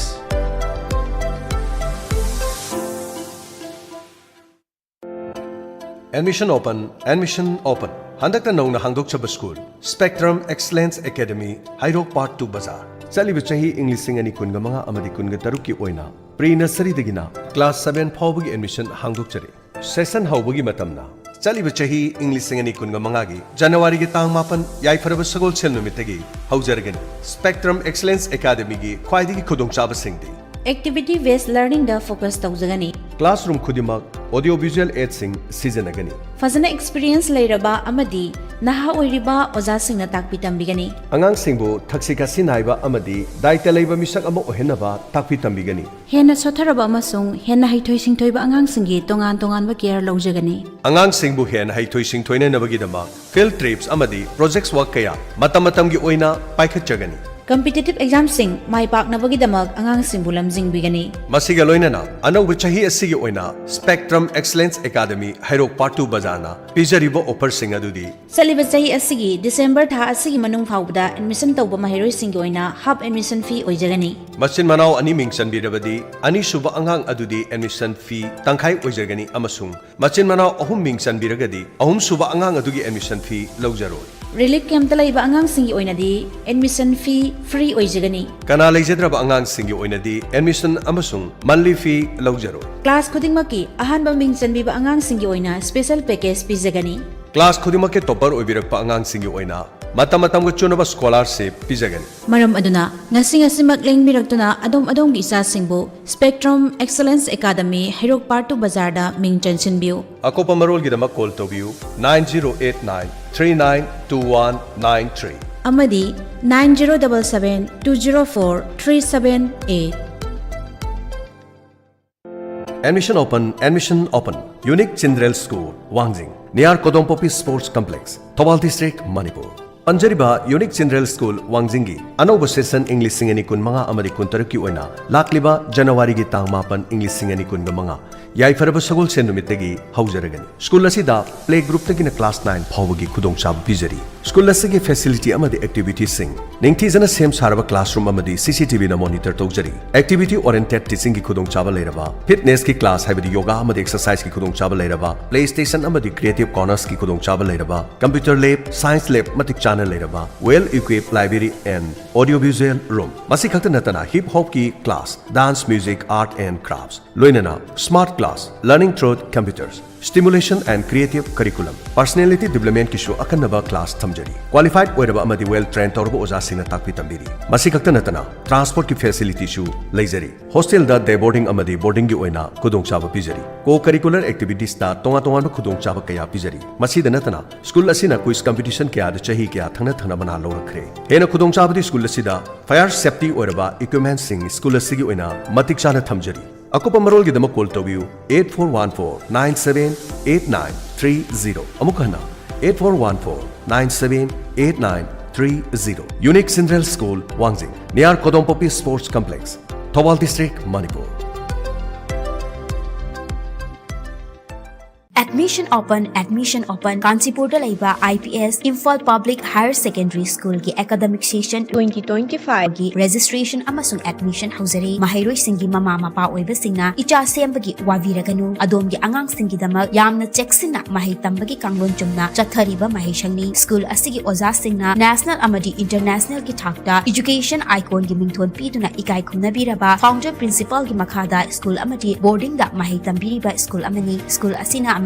boarding asina angang singi damakta hotna riba kayabu khangbiraga national amadi international best boarding school haina sak khangbikre ngasimak adomgi angang singbu Kanchipur da laiba IPS da mingchan biu amadi afaba mahairoi oihanbiu angang singna adomgi lengraba lani haibasi kaubiganu